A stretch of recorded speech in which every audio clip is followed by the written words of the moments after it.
Trois. Hello and welcome to episode 60 of Nerds and Words. I'll be your host today, Tim Allen 1337, and with me, my usual cast of misfits, voted Nerds and Words cast member with the most sex appeal in a local poll, Kerr. Welcome back. Oh, that's not potion. My bad. Yo, I give it to you. It's fine. The guy that I wait to speak and then agree with to sound smarter than I am, Moreland TV. True. That was me. And the final boss of the podcast, Potion Shop TV. Welcome back, friend. People have been asking me why I wear this beanie all the time, and it's just because I live in a really cold area. All right, that's the truth about it. I want to thank you guys for holding down the fort, and a special shout out to Blonde Bear, actually, for kind of filling my spot as I took a mental health break. If you guys don't mind, I'd like to start off with what I've been doing because I'm pretty proud of myself. After the last podcast that I was on, I had some stuff come up and I was kind of spiraling, and I uninstalled Twitter, Discord, Instagram, unplugged my PC, and bought some books, Audible books, real books. Started cooking my own meals, eating healthier, getting sun every day, taking zinc and vitamins, and I quit drinking for 2 weeks straight. And I didn't play any video games for 10 or 12 days. And then I started playing like Fallout 4 and then some Heroes of the Storm with my friend and Moreland. And I just took a big fucking break on all of it, detoxed. And I feel and look so much better, if I do say so myself. So I appreciate you guys holding down the fort. I know I'm an emotional person, and I am working on reeling that in so it's not so erratic all the time. And I think this was a big step forward to it. So I'm back, and I'm focused, and I'm having a great time with New World, and hopefully that's showing through all the things we've been able to accomplish in the short 30 hours that it's been live. But enough about me. If we talk about you guys here a little bit. One question. Be back. I want to know what was like the most impactful thing, like out of the things you read or like out of the things you changed in your life. What was the most impactful? Gotta be the zinc, right? Well, cleaning up my act, right? It's not, the obvious answer is like, well, I stopped drinking for 2 weeks. That wasn't actually as impactful as I thought it would be. It was really just taking away all of my vices that I knew were perpetuating an unhealthy lifestyle, right? So it was taking the video games away. It was taking drinking away. It was not doing any takeout. That forced me to work out in my garage, to enjoy time in the pool, to spend more time with my son, do all these things that I've been neglecting. And then I slowly started coming back and piecing things in so I can, once again, find a good balance. Because I don't want to quit streaming, drinking, or eating takeout, but I just need to do all of that way less often than I was. And so it's hard to pin it down to one specific thing, because the way I operate, and I've gone on huge health kicks that lasted years, and I got down to 8% body fat. And the way that I did that was complete denial of everything for 2 weeks specifically. And that's how long it takes to like break bad habits, and then slowly start bringing other things back in, so you can find a balance. So I read some books on communication skills. I read 2 books actually on it. And man, authors are horrible people. They're so full of themselves. It's so hard to get through some of these books, but I did glean quite a bit out of it. And it was stuff that I knew, but I needed to like remind myself of. And I did learn a couple new things, obviously, too. But it, again, it's hard to put that into words. My biggest goal through the day was to sweat as much as possible throughout the day, cleaning the house, washing the car, chasing after my son, working out, going for a walk, whatever it was, cooking outside, like on the grill, just sweat. And so it was anywhere from 4 to 7 hours a day for about 10 days. It was nice. I've got a tan. Glad to hear that you did it. And now you're back on to New World. Yeah. what's your go-to like thing to cook now? Because like a lot of the times, like fuck, dude, cooking takes so much time, bro. Depending on what you're making. So I've got a nice pool by my grill, and I'm in South Florida, so it's fucking gorgeous. But you don't have to be outside, right? Like I cooked inside the other day, or I was inside while I was cooking. I go to Aldi and I pick up meat, chicken thighs, and I marinate them in like a $2 bottle of marinade, right? And then there's pre-marinated pork tenderloin And then there's some lean cuts of steak that you can get too. I tried to stay away from red meat, but I did a steak night. And then salmon or trout. If you put like a little grill on top of your grill, that cooks up real nicely too. So, I mean, for the pork loin, I looked up a YouTube video on how to properly trim it and cook it. And it was, after I did it the second time, it comes out perfect every time. So I really enjoyed cooking. Sounds good. When my ex was pregnant, I cooked every single meal for her for 9 months, and I got pretty proficient at it. And so I lost part of that by just doing takeout. So I was just trying to get back to what I thought made me a good person or an interesting person. So that's what I focused on. Hell yeah. I respect. I had to do it. It was getting bad. Who's I next? feel like a huge amount of self-improvement is just reminding yourself of lessons you've already learned and forgotten. Yep. So that's good, man. I'm happy to hear all that. Yeah. guess Well, it- I want to Sorry. thank you guys for putting up with me. I know sometimes I'm not easy, but this New World thing is actually really important to me for my last little bit on this. I was in comms last night at some point, and it was like somebody from Xbox BDO that we met from Arsha, the guys I played Star Wars Galaxies with, somebody from Moreland's community, and just like somebody else's friend that they met in the last beta. Like, we've got this like incredible community that's meshing really well together and working really well together. We're all having a lot of fun doing this. And I didn't, I wanted to clear my head for this, even though I heard you guys last week talk about like, I don't know if the boys are going to show up or if this is going to be important. I wanted to, for anybody who was interested, to make this the best weekend for New World possible and to really set the stage for success for live. So that's what kind of brought me back to all this, is like, I really, really fucking, when everything was taken away, I really enjoyed the community that we had for New World and being a part of that. So let me slowly start getting back in here and making sure that, we've got some content and some fun to be had here. So far, so good, I think, but we can get more into that in a little bit. Yeah, I mean, definitely the Discord aspect was my favorite part. Like, the game was fun for sure, but like the best part was that literally at any time of the day I could just hop in Discord and there'd be like anywhere from 10 to 20 people just like shooting the shit, sometimes even more. Just be a good time, even whether it was 2 a.m. or like 9 a.m. I'm holding down So, those yeah. late night hours. Yeah. Oh man, yeah. Last night was it was 19 hours for me. My first stint of New World. I woke up and then you guys were still going at it. Yeah. I wanted to go as long as I could. I was trying to do like a secret quiet 24-hour stream, but I had some stuff I had to do this morning. And if anything I've learned in the past 2 weeks was to not sacrifice everything that I just worked on, the first day I come back. So I made some good decisions. Yeah. Not that it's easy to follow up, but how was y'all's week? Who wants to talk about? I'll Let's go take the first. reins. Oh, I gosh. have been playing lots of fired New up. World. It's been a blast, actually. Like, I missed playing the game, and it's such a fun game to restart in. Like, I can't put my finger on what that is. I thought that after playing through the preview and then going really hard into closed beta, that I just wouldn't want to put a lot of time into it. And I'm sitting here like running around gathering iron again, and I'm just having a blast, right? And I think I'd be lying if I said it was just as fun as the closed beta was the first time. But it's really close, and I don't know another game that has been that fun to play as a replayability, right? Like the last game I was like that was maybe like Diablo 3 Greater Rifts or something, So I've been really having a good time with it. Trying to figure out different strats, make a few YouTube videos on the way. Yeah, that's basically what I've been doing.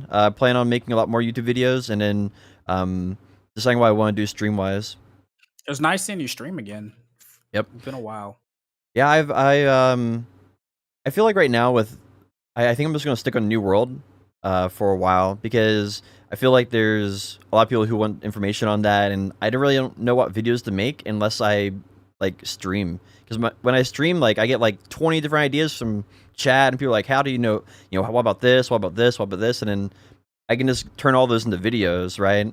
And I find myself when I'm not streaming, right, I feel like I get guilty about it, and then on top of that, that's the financial side of it. And then I don't really have near as good of ideas because it's sort of like a video game developer who doesn't play their game, right? You really don't understand what you need to change about your game. And I think the same thing's true for like a content creator, right? If you're not streaming or like listening to a community, then how are you supposed to know what videos to make? How are you supposed to know like, what kind of content they want to watch, or how are you supposed to get better at your craft? So Yeah, and when something's new, like you just have that constant influx of like content that you can make. Whereas like BDO, there aren't really like it's not impossible, but it's almost impossible to like consistently make content for YouTube because like most things have already been done, right? So it's like, mhm. okay, well, it's like, can I do this video that was already done better? Or it's like if you do spend the time making a good up to date guide, by time it's a year old, it's already, out of date.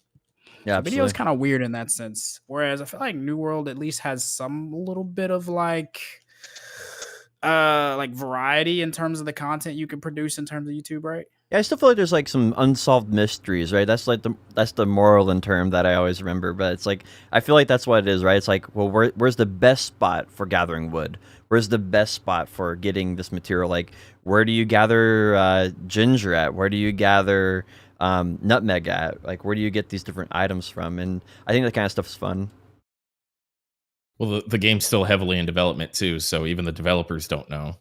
Yeah. Or it changes week to week, so I've went and looked at some of the top guides for New World, and they're all, even stuff that was made after the last beta now is already out of date in this beta. Mhm. So I've had the same thing. I've had some ideas for videos to make for this game, and I've just been waiting for this beta because it's like I know everything's going to change, but at least after one more beta, like 2 weeks away from launch, hopefully I can put out some guides that won't be outdated. But yeah, it's crazy how rapidly this game changes, and I think that's going to continue after launch. And that's kind of good and bad for videos because it means that there's going to be new things to solve. I was Yeah, listening. and like you could get content out there to at least get your foot in the door of the community, right? With like the Mhm. YouTube algorithm and stuff. Hmm. Yeah, my bad, Tim. No, I was saying I was listening to you guys last week, and I completely forgot what I was going to say. I'm sorry, it completely escaped me. Well, I mean, I think like a big part of it is like with game development and like rapid iterations on a game is like the good thing is like, well, you always have something to make a YouTube video on, but at the same time, if you don't make YouTube videos, then your old YouTube videos kind of fall out of the YouTube algorithm really fast. And I feel like that's kind of good and bad. Like if you want to make a video that's going to last for a couple months or a year or something, like I think that's really going to hurt, right? So it's interesting. It's a little give and take. Oh yeah, I was saying that. I'm sorry. My thought was you guys were talking about like the development and the speed of the development, and one of the things that I thought and what I've seen just in the day that we've been playing here is I think these guys are developing way better under pressure than when they had that 6 months off. Like just between the public beta that they had in this public beta, like the amount of development that's gone in, I think is probably as much or more than the 6 months that they had to like continue to work on the game and make those shitty instances and stuff. Oh. Yeah, I don't know. I have mixed feelings about that. I think that so just from my time in the industry, what I'm guessing is happening right now is these guys are probably all working 70, 80 hours a week up Yeah. until the game launches. They've probably been doing that for a couple months straight.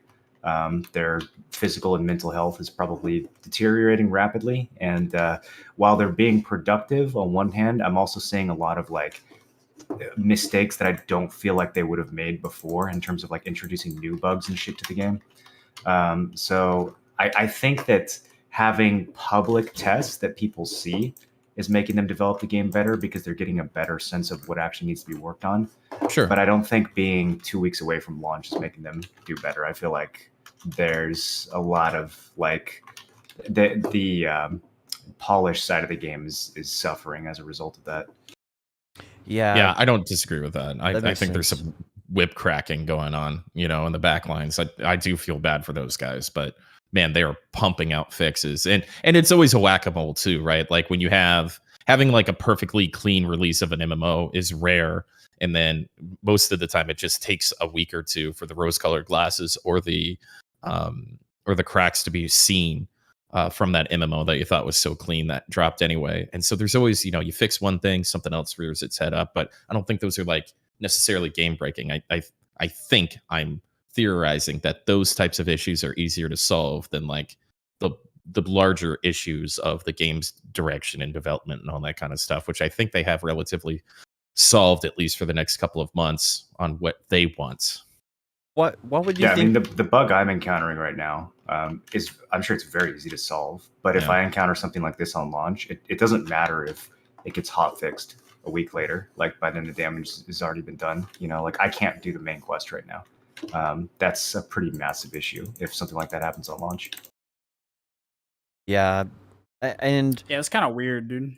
like I feel like in some regards the playability of the game is worse, but the balance of the game like overall is a little bit better, right? Like an example of this is like the town board is no longer a problem, but what filled the town board as the next best EXP thing is the main storyline and side storylines, which I think are a lot less fun than the town board even, because at least True.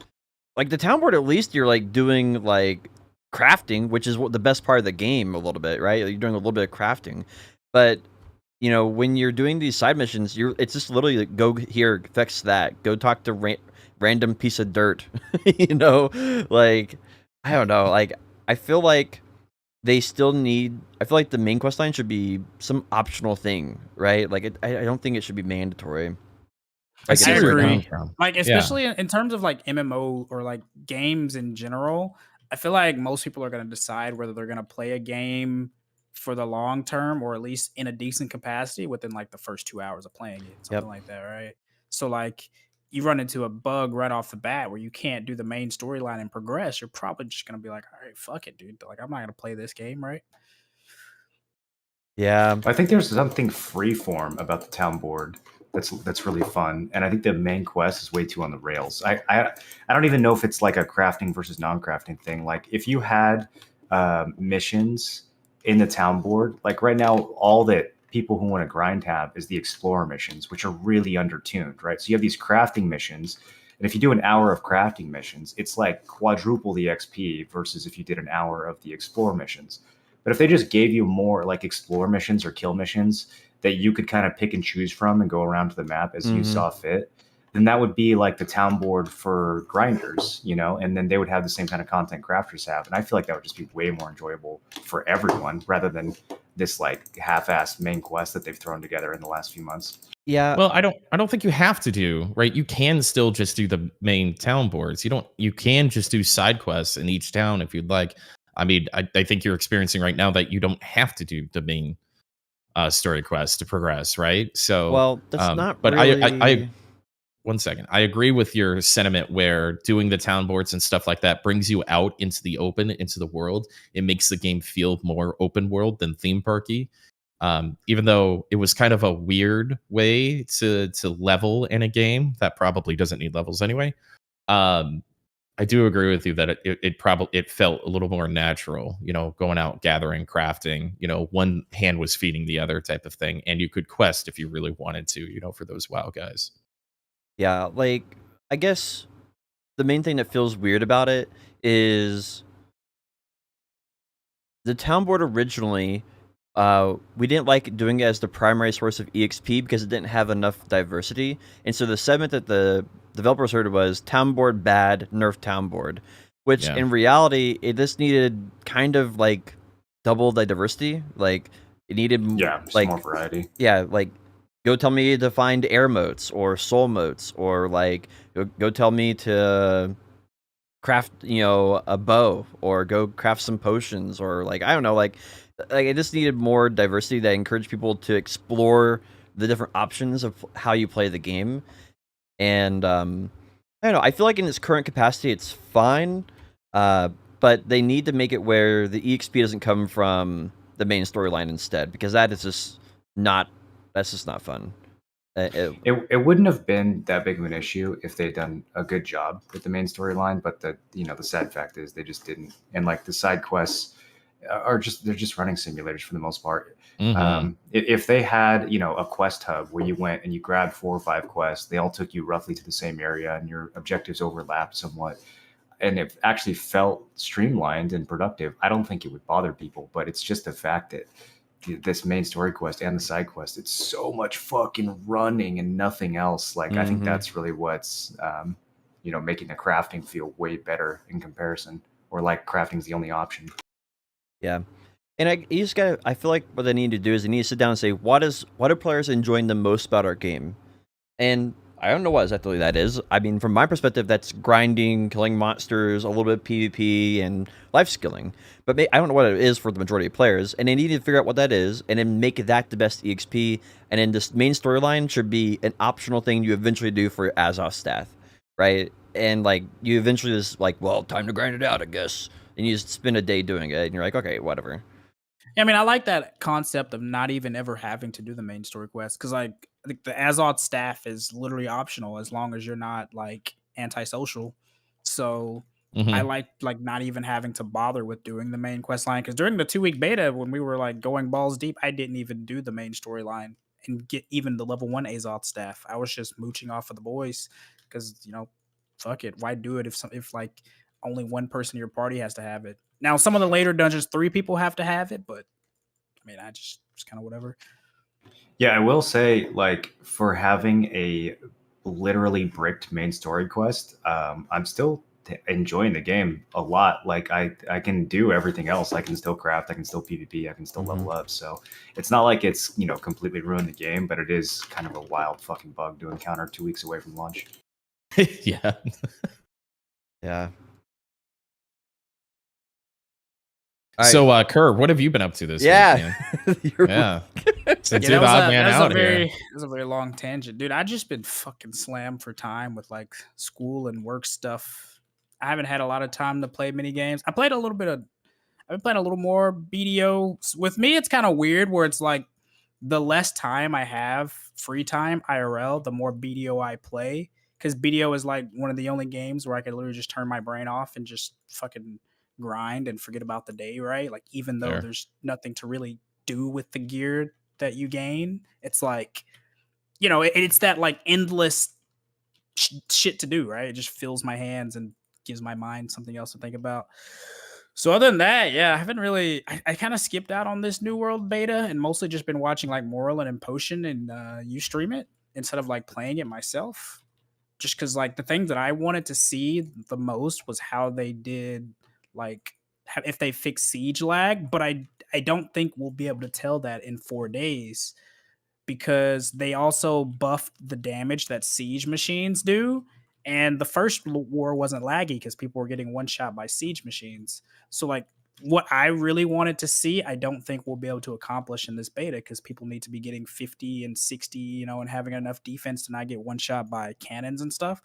So I was just sitting this one out until and try to like get ahead on like work and school and shit, and then kind of go ham on the release like we did during the 2-week beta. Well, it was bypassing armor was the problem, and that's what they reeled in, and so they buffed the damage, but then they like allowed armor to affect it. Okay. So we don't know what that damage is going to look like, and so there's been 46 of us total that have joined the guild at all. 46 of us, and we pulled out 100K and bought a territory last night. It was about 3 a.m. It took about 18 hours, 17, 18 hours, something like that. But we fucking did it, man. And so we've got Weaver's Fin, which probably won't be pushed in the 4 days. But we helped somebody else push a territory yesterday. And we should be able to get quite a few slots for that war just to kind of test it out and see what happens. And yeah, just to see how it feels, right? Inadvertently joined the streamer guilds. I tried to avoid that, but they changed the server names at the last second. Like, we had a guild meeting, and then 3 minutes after I dismissed everybody, boom, they changed all the server names. So we were going to go to Xanadu, and they changed all the names. And so I just woke up in the morning, went through all of my Discord to figure out what was happening, who was going where, whatever, and then just picked Eden because memes. And it's Sequisha's here, Jonah Vale's here. There's a whole Rush. There's so many 5-10K Andes playing here, dude. Yeah.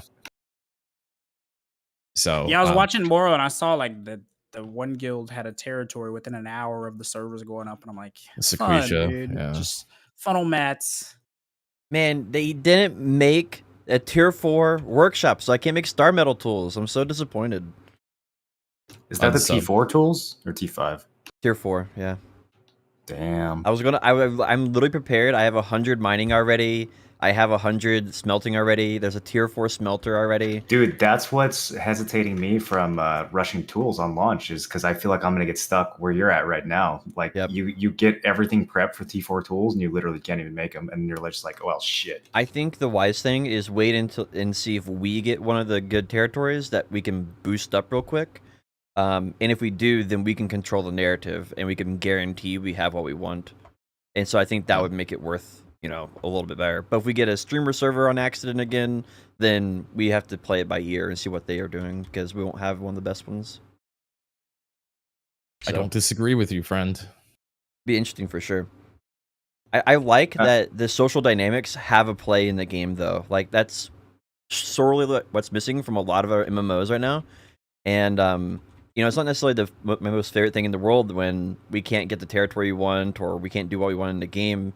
But it makes a story for the game world, right? Like every server has a story. Like, oh, we put the server that was dead, and all of a sudden we invited this other guild over here. And now we have this rivalry, and then here we have this great story about, like, there's so many people running around in PvP. They're just 24/7 running around in PvP where we're at, and not all servers have that. So I think it's kind of cool that each server has their own unique storyline that plays out. Is purple still is green still the go-to for launch, or you haven't decided yet? So I'm in about 3 different Discords to organize people for New World launches. I think we're all just kind of like spiritually tied to. I think it'd feel weird if Aftershock was a different color, but they didn't. I can't tell if they didn't reset the guild names. From like last, I couldn't make the guild name Aftershock, and I can't tell if it's because of like previous beta. Like, we were the first people on the server. We made the first guild, but it wouldn't let me make Aftershock. So I can't tell if it was something like server side that they didn't clean up, or Maybe they didn't wipe the guild names, or if they decided that you can't name a guild after like a move, because the hammer has a skill called Aftershock. So we might be in a little bit of trouble on that one. We might have to actually be a huge posse. We're gonna have to message developers, tell them to rename the skill. They're not allowed to have it. On DMCA Amazon about the name. Yeah, my lawyers People are love already our on guild name now, dude. We got random people on the server sending us money just because of how good our guild name is. Type posse. Well, Bloodbath and Beyond, sent us money because of that. Yep. It's a good name too. So my week has been interesting. I went back to jiu-jitsu for the first time since before the pandemic. They opened it up again? Jiu-jitsu. Yeah, so probably gonna catch COVID from that, but fuck it. It's been a year and a half. Got to do something. So I went back, and my first round of sparring, I almost puked after like 10 minutes because I'm so out of shape. But then after going back a couple times, I can feel everything kind of going back to where it was. So I'm looking forward to that. I feel like physically and mentally, that's going to be something that was very much missing from my life for the last year and a half. Good. I'm happy to hear that, man. Dude, it's really rough to like talk yourself back into getting into that physical like activity and like going to the gym and shit.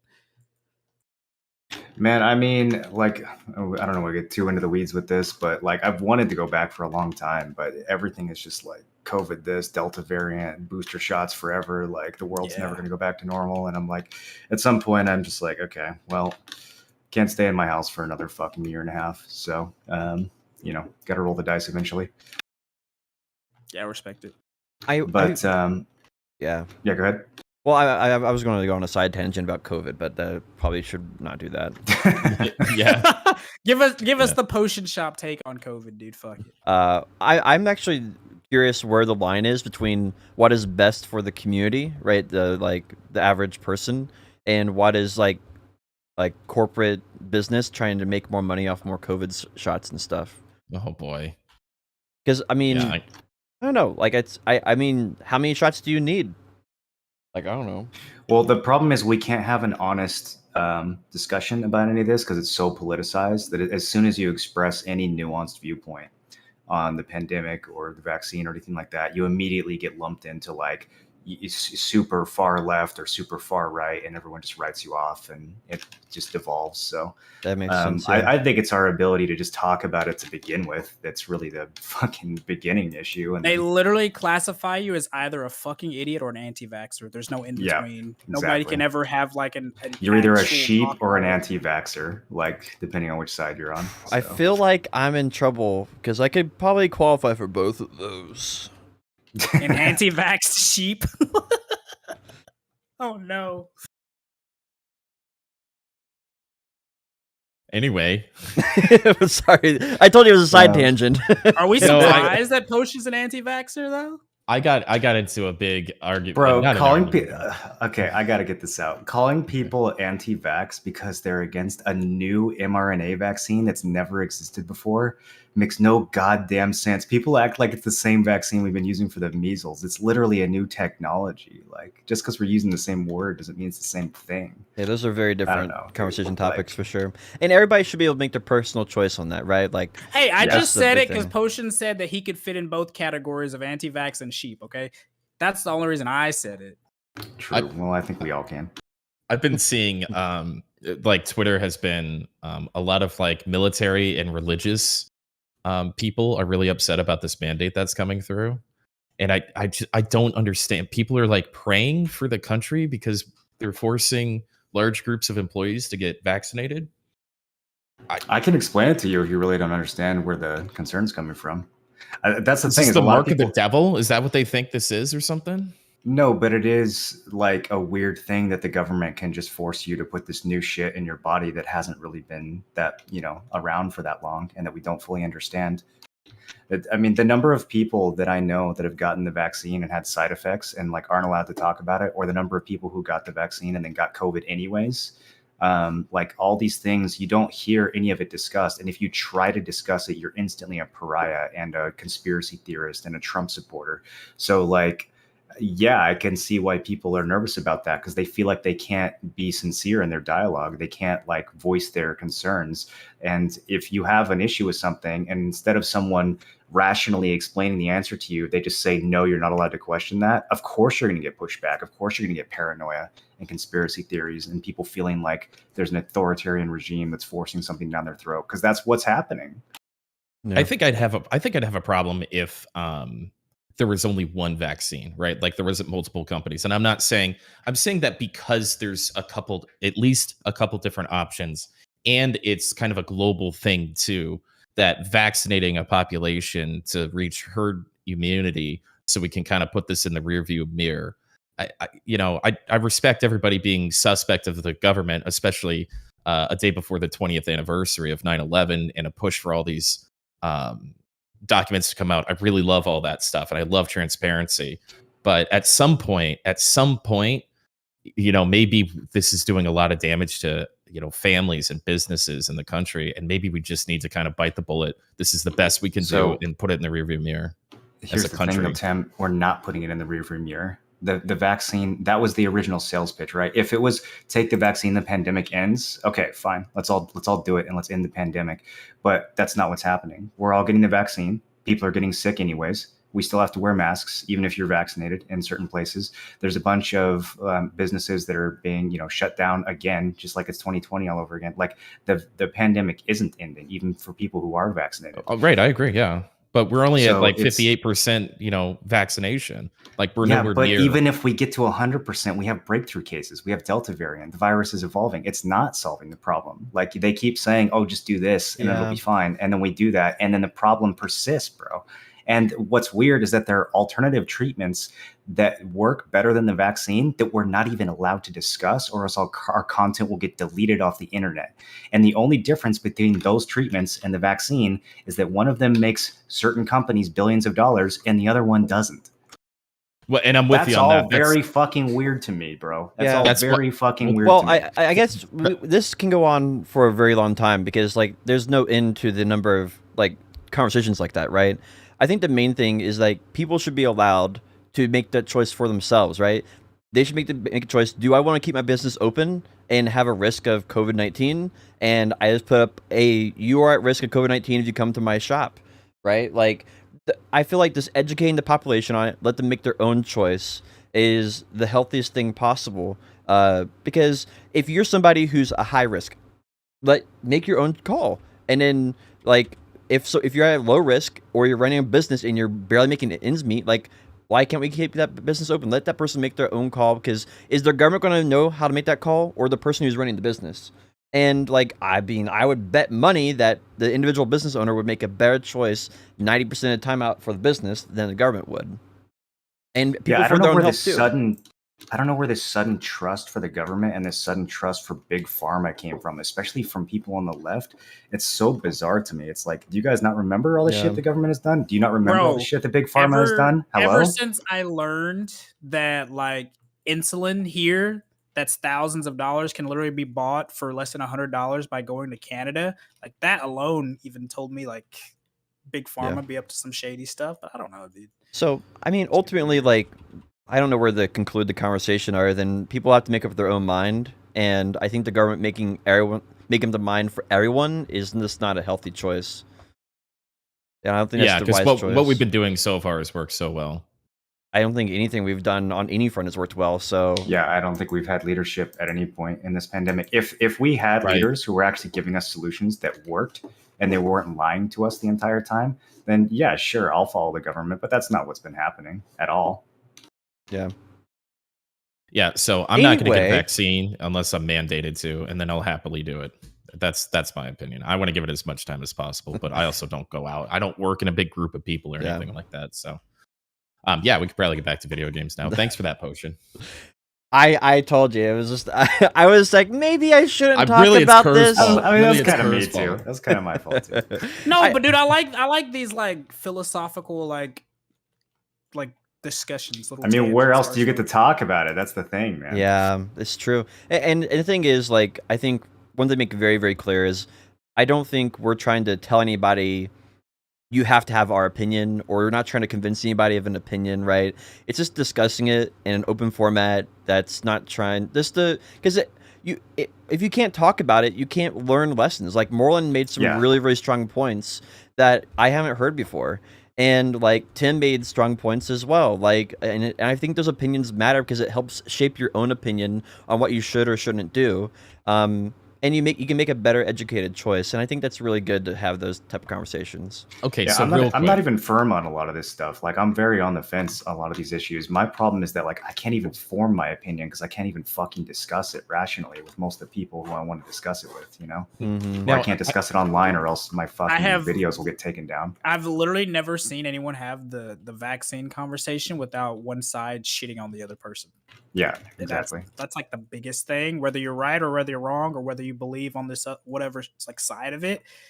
I haven't seen anybody have the conversation without shitting on the other side, honestly. Well, I mean, that's just ignorant, right? That's petulance. And I refuse to subscribe to that. And I think that's one of the things that's most wrong with our country, quite frankly, is the inability to have intelligent conversation with each other with differing views. Mm-hmm. So I did some research when stuff like this has always happened. When the Great Crash of the Great Recession happens, you know, we could look to the 40s for the Great Depression to see how we got out of it, you know, financially. When a pandemic is happening, we've had smallpox and breakouts and stuff like that. In 1905, the government actually mandated everybody in the Northeast, I guess Cambridge, Boston, that area had a smallpox outbreak, and they mandated, obviously more contagious and a higher lethality rate substantially. But the government mandated that everybody in that area get vaccinated for it until they reached a 90% herd immunity. And so, you know, I'm kind of for that. As much as big pharma there was no big pharma back then. There is conspiracies. We are being lied to. Things are very different now. I like that there's action versus just like Trump getting up there with no mask going, what fucking virus? And then like a week later, he's got the fucking virus, you know? That was legendary. Well, my problem is there are people in this country that are trying to take action and they're getting stifled by the rest of this narrative. Like these alternative treatments that literally have been proven in other countries. I mean, some of the stuff that we're not allowed to discuss, words we cannot say on these platforms in the United States are the default recommended treatments in places like India and Japan and other countries by the leadership over there. So what's going on with that? That's weird. That's very weird.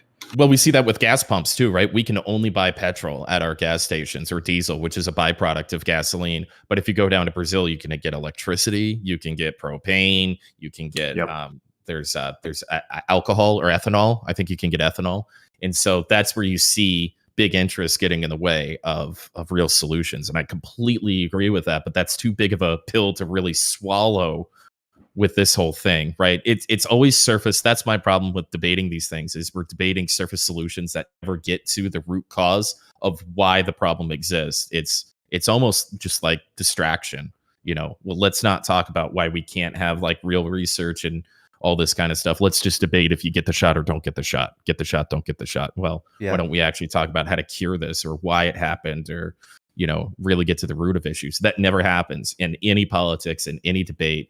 It's always surface issues, and then ultimately that's why it boils down to the individual, right? For me, like I literally stay at home all day. I don't really do anything. Like I make some YouTube videos, maybe stream. Like I don't need a vaccine because like the only person who's going to give me COVID is the drive-through worker. That's basically it. The Taco Bell dude, like he's looking a little weird today. Like maybe I just don't have Taco Bell today. Richard, how could you give me COVID? Those are my friends. Those are my unique situations, and some people might call that privileged. I don't care, but that's my unique situation. And someone else's situation might be like they have to work all day. They work around hundreds of people. They work at a hospital. They don't want to take the risk. They're high risk maybe, and you make an educated choice based on your life circumstances. That's what I think. Anyway. Back to video games. So that was my week. Jiu-Jitsu and New World. Do we maybe we go through kind of our thoughts on New World so far, what we thought it was going to be, and just kind of a quick synopsis of our experience in the past 30 hours or so with the game, and then we can maybe move on to some video notes with Kerr. Hit it, boys. So I am very impressed with the patch note list. It's a huge patch note list. I think every concern that I had about the game, they addressed in some minor or major way. The only things I would say were negative is there was a problem in the game where the game was not difficult enough in PvE. And the way they solved this is by increasing time to kill for monsters killing players. And I think the better solution would be to nerf healing so the time to kill is the same in PvE. And the healing is reduced so that if you do take damage, you're punished more harshly. And so that kind of feels weird because there's some bosses now that just straight up one-shot you if you're just a teensy bit under-geared. There's a few strange things like that. Another thing that disappointed me about it was there's a lot more like stuttering, optimization issues, like a lot more bugs with Quest. And those are probably two big things that were kind of disappointments for me. I think both of those are probably addressable. I think the stuttering and stuff will get fixed. I think the balance of the game will probably not. But I think the game, at least from my perspective, is overall better than it was in the closed beta. And I still feel like they have a little bit more to go. Yeah, the PvE difficulty stuff is very, it feels very last minute to me. Like the solution should be just having better mobs, right? But they don't have time to do that. And so their solution is, well, let's give the mobs more health and make them hit harder, which is basically like, it reminds me of playing like Dark Souls on New Game Plus. Like when you play through Dark Souls your first time, everything's super hard. You play it through on New Game Plus, where they increase the health and the damage of the bosses or all the monsters, and it's actually like way easier to play it through the second time because you know the fights by then. Like you know what to do, even just because you're taking more damage and you need to land more hits. Yeah, it's a bit harder. You have to execute a little more cleanly on some of the fights, but for the most part, it's way easier to play the game, with that increased difficulty than it was the first time when you just didn't have the practice. Mm-hmm. And that's kind of what it feels like they're trying to do with the difficulty in this game. It's like, oh, well, let's just make the mobs let's just give the mobs new game plus stats, and that'll make it harder. It's like, I mean, yeah, kind of like it makes it harder in the least interesting way possible. Right. I feel like the main thing. Yeah, I personally like a lot of the stuff in the patch notes because so even though I wasn't gonna play this beta, I definitely made sure for the notes. Like that was the one thing I was waiting the most on. I like the way they went in some things. Like they made leveling from 1 to 30 faster apparently. Oh, such a good change. Which is a really good change, kind of coasting you through the early monotonous part of that. I like that they made it so that if you're wearing light armor, you heal 20% more. So they're trying to usher and push life skillers or not life skillers, but healers to use cloth armor instead of like spamming heavy and medium. I think that's a really good change because it opens up like this aspect of like, okay, do I want to be a full healer or do I want to commit to taking heavy armor and heal for less per heal, but survive more because you can't heal if you're dead. So it's kind of cool that it adds like a different like dynamic to that. And there's a bunch of other things that they did that I didn't get to test, like we were talking about earlier, like the changing the siege, like the different siege cannons and stuff damage, but letting your armor factor it down, right? Like there's like a formula for that. Yeah, I want to see how that turns out late game. So yeah, I like these big like update patch notes that they do and kind of break everything down. It's pretty nice to see the transparency. I think the healing and the equip load changes are great. Like forcing medium players to not be so tanky, forcing healers to have to make that choice, and kind of nerfing healing a little bit overall in the process. Yeah. Yeah, some of those changes were really, really good. One thing for me, my biggest disappointment is that they haven't done anything with the PvP quests and forts. Like, I don't know, man. I guess they don't have that much time, but I really was just praying as optimistically as I could that they would do something to make the influence bar in this game not be such a drag, because I feel like that's the number one thing that's going to kill this game a few weeks after launch is people just being like, well, you guys want a PvP quest? Not really. Okay, well, you guys want to go play some Dota? Yeah, let's just do that instead. Like, that's the future of this game if they don't fix this fucking influence bar. And I haven't seen them talk about it. I haven't really seen, them indicate that they're going to address that, and that's a big concern for me. Yeah.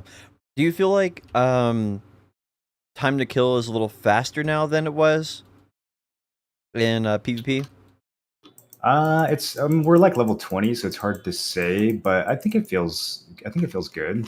I think it still feels good. They haven't changed that much, They nerfed the or not really nerfed, but they like fixed some of the extra damage on Great Axe, and they didn't do that much rebalancing beyond that. There's some slight buffs and nerfs to the other weapons, but I think the nerf to healing, like, I think everyone was on board with a healing nerf in this game. I don't think there's anyone who's that upset about it, except for maybe some of the healers.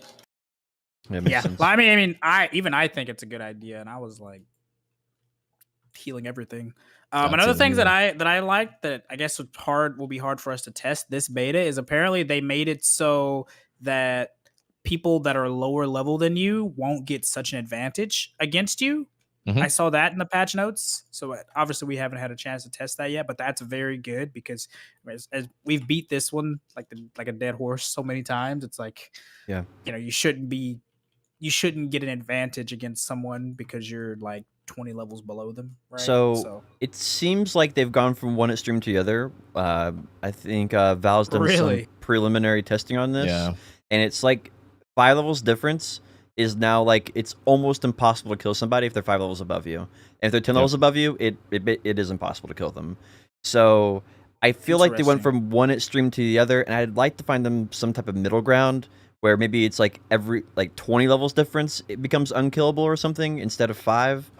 I feel like that would be a little bit more enjoyable and would encourage people to level up, and people around the area that they're playing in would actually be the same level roughly. Because if you go to First Light, it goes all the way up to level 30. So a level 10 person can fight a level 30 person potentially, and that seems a little strange personally. The scaling is just a bad solution overall. They should do caps instead. Like, they should just do what Elyon does and just make it so that your gear over a certain item power doesn't work in certain areas. Just cap it at something like really low. Yeah. I like squish more than cap, but I'm down for either. Yeah. Like 10% of your extra works. So like if you have a gear level advantage, it's still somewhat noticeable, especially if you can really pile it on. But the cap thing, yeah, it is what it is. But It's a good step in the right direction. To be gotta do clear, something. like I think this is a Yeah. huge step in the right direction. It's not Yeah, on the for mark yet, but it's they got the right idea, and all the changes they made in that patch are more or less in the correct direction. I feel like. Were there any Yeah, others I that you think so. noticed? I don't think there were any changes in the patch that was like, oh god, here we fucking go with this. Like, I think for the most part, they all really were in the right direction. Yeah, that's all that I can remember off the top of my head that I was really happy about. Some really good stuff. I can't think of anything that like just jumps out to me other than those, because those were like the biggest ones. One of the things that I think is interesting, I still need to maybe tidy up, is how to make medium armor different than light and heavy. Because if you're good medium armor, you're not good at DPS and you're not good at tank, and it's sort of like, it's just like you're lukewarm, right? If you compare yourself against a tank, you feel like you're garbage. If you compare yourself against light armor, you feel like you don't do enough DPS and you feel like you're garbage. So I feel like they maybe need to like change medium armor to something else, or I don't know. It doesn't feel very good how it is right now, I don't think. I so completely disagree with you. You like it? Yeah, I actually do. So I think it sets the stage for like a bruiser type. You have a little bit of damage, but you've got a lot of tankiness if you do medium right, where you're like just at that cusp before you're at heavy. And so I run medium, and the dodge is just enough mobility to get out of the way. Like I think it really hits a mark to allow some kind of in between and hybrid builds. Yeah, You get a and little bit on the stun duration too. You get a little bit. It's a little bit of everything. And the if mediums were nice and like 1v, like really good in 1v1s, in my opinion. You have a little bit of everything, and I don't feel like I'm lacking in anything when I'm wearing medium. I feel like I'm too squishy and light. I feel like I can't fucking breathe or move when I'm in heavy. But man, that medium just sits right. That's interesting. Do you like? Here's another follow-up to that. Do you think the game should be balanced more around open world PvP and like solo fights, or small skirmishes, or around large scale more? So I think it is balanced around 1v1s and small skirmishes, open world, and then the siege is not the balanced part of the scenario, and I like that. The large scale works, but it's not primed for it. You know what I mean? Yeah.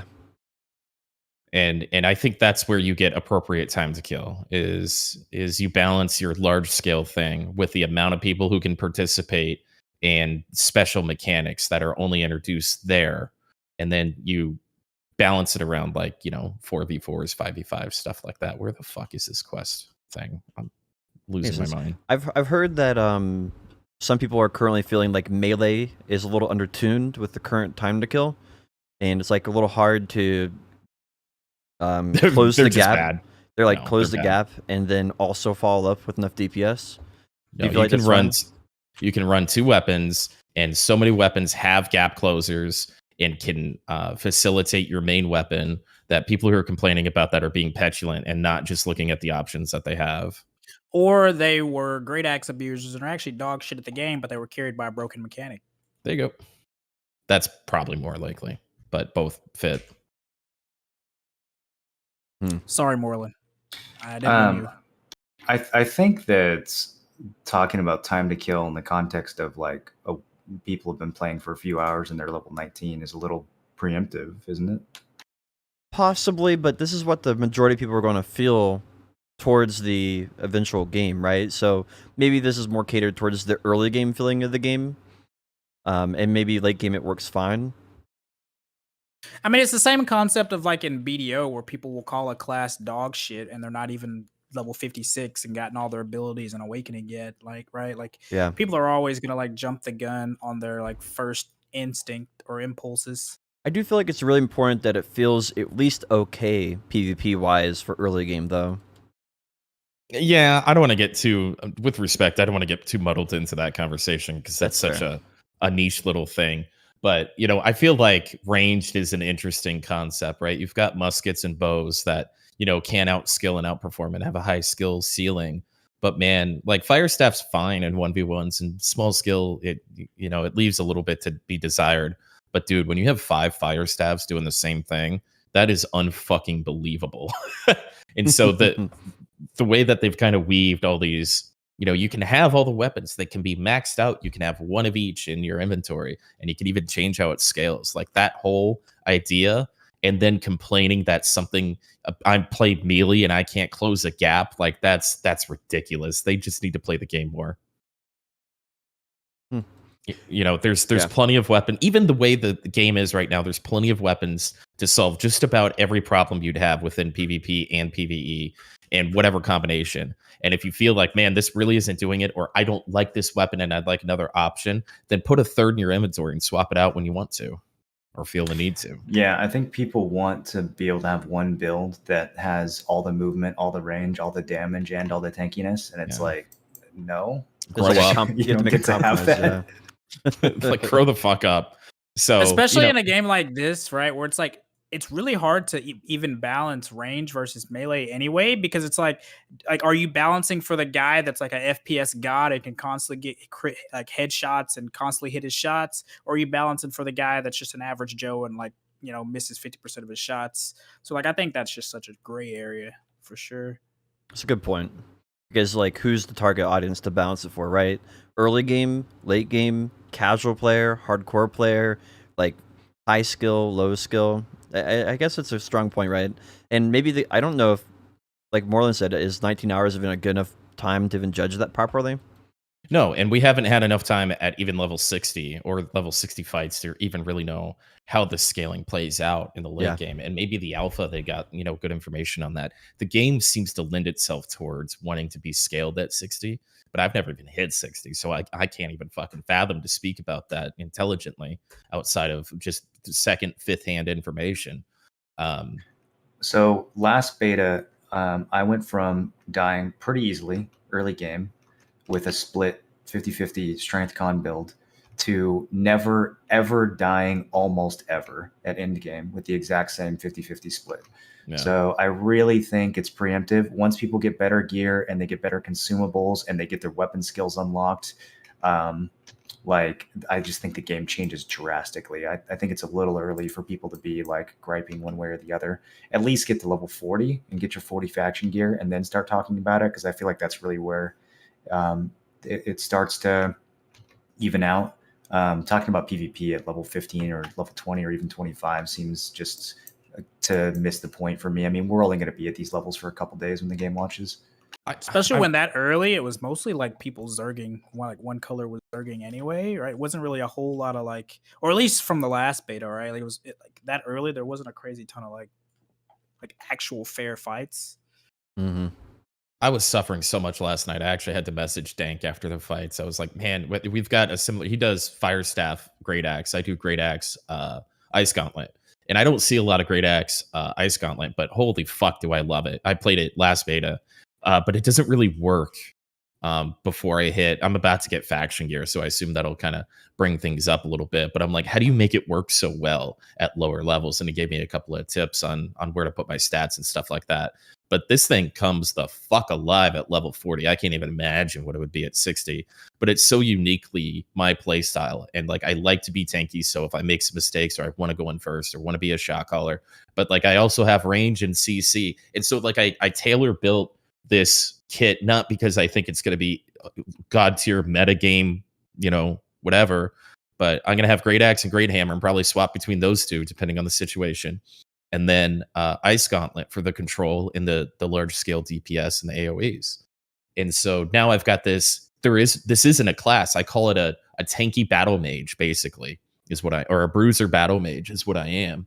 And I probably won't max out DPS, but once I get better, I probably could. You know what I mean? Mm-hmm. And so that's one of my favorite parts of the game. And so for people to complain that they haven't figured it out or the game needs to do something is a testament to their own ignorance, in my opinion. You know what we call that? Well, Main That's it. character syndrome. I do think it's a very important topic, and just by proof of that, like we talked about it for like 15 minutes now, just on like our personal opinions on it. So I do think it's a very important topic to like consider where it is, because people are passionate about it, even if it is preemptive at this current time. So just for my little take on the game so far, again, the community and how much social interaction there is in this game, and excitement and kind of buzz, since Amazon is publishing, developing, and owns Twitch and happen to be streamers and content creators and all that kind of stuff. I like all the synergy between that. I like, again, the community that we've put together. I think we've got a good culture that we've built here, surprisingly so, that we've talked about before. But the thing that jumps out at me is all the little things. There's so many more little UI bugs, and the quests aren't quite working right, or the UI thing clips over here, or whatever the case is, or NPCs are getting locked up. FPS issues and refinement on graphics and choppiness, I think, is to be expected with the amount of people they just dumped into the servers. So I'm sure that they were expecting that. They're going to work on that. I don't know if it'll reach live in 2 weeks, but overall, the balance in the feel of the game, the population of it, all that kind of stuff. I know this game's going to be fun, and we talk about this pretty often too. I know this game's going to be fun for 4 to 6 weeks. It's after that first wave of attrition hits, and really the second wave of people that leave this game. That's going to be the interesting part, because I've dedicated myself to this. So I'm going to grudge through that, max out my character, learn as much as I can. So when during that 3 to 6 month drought, we'll call it, when the game comes back and really shines, like so many MMOs and even shooters really do after the hype has kind of waned, that's what I'm really looking forward to. And that's why I'm spending so much time on this. So I don't. Well, how long do you think it's going to really take for it to fall off a little bit? 6 to 8 weeks. You think so? Yeah. Yeah, I think so.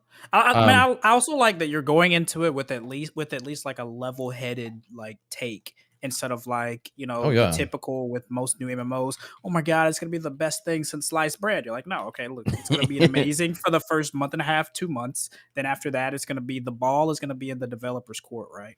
Whether they like give this some kind of longevity. And I think that's a very level-headed way to go into most things. I'm way too emotional to be able to hide or fake any sort of excitement that I can't believe, right? So I know I pay attention. We have a podcast every single week about games rises and falls and trials and tribulations. So it's impossible for me, as a human being that has experienced and seen the things that I have, to not understand that this game is overhyped. It will wane, but people will come back, 90% chance, and probably in the same or greater numbers that they originally did. So I know that there's going to be some rough streams. There's going to be some rough months. It's going to be hard managing the guild, but I'm going to earn it. I'm going to earn it, both with my dedicated in time and managing all these people that want to come in and leave, and really identifying who's going to survive the attrition that happens. When do you think they're going to plan their content around Lost Ark also? I don't really consider. Because like that's pretty much the only reason that they delayed Lost Ark, right? So they wouldn't step on their own toes. They are claiming that the two have nothing to do with each other whatsoever. That's of course, right? But they're never going to admit that we think we'd make more money if we staggered our game releases. Like, they're never going to come out and say that. But I mean, why else would you delay a game that's been out for half a decade now? A lot of text to translate. That's what they said. I do exactly. I do feel like there's probably something they want to work on Lost Ark, but probably not justifiably so to delay it. I do think that is there something they can work on? Like, definitely. Is it worth delaying the game? Probably not. And New World was just a convenient excuse to push that back. I don't know. Yoshoki's in my chat, CM Richter from BDO, and he said, because text is definitely hard to translate, smiley face. It takes a long time. He was on that team or something. That was like his job there, right? Heaven forbid a multi-billion-dollar company can't translate the text of a half-decade-old game, dude. I do wonder if they hired new people for Lost Ark, though, because it wasn't like they already had 3 game studios working on their own stuff, and they recently hired new people. So I do wonder if those all the people they hired for Lost Ark are just like brand new and like don't know how to work with each other yet and stuff.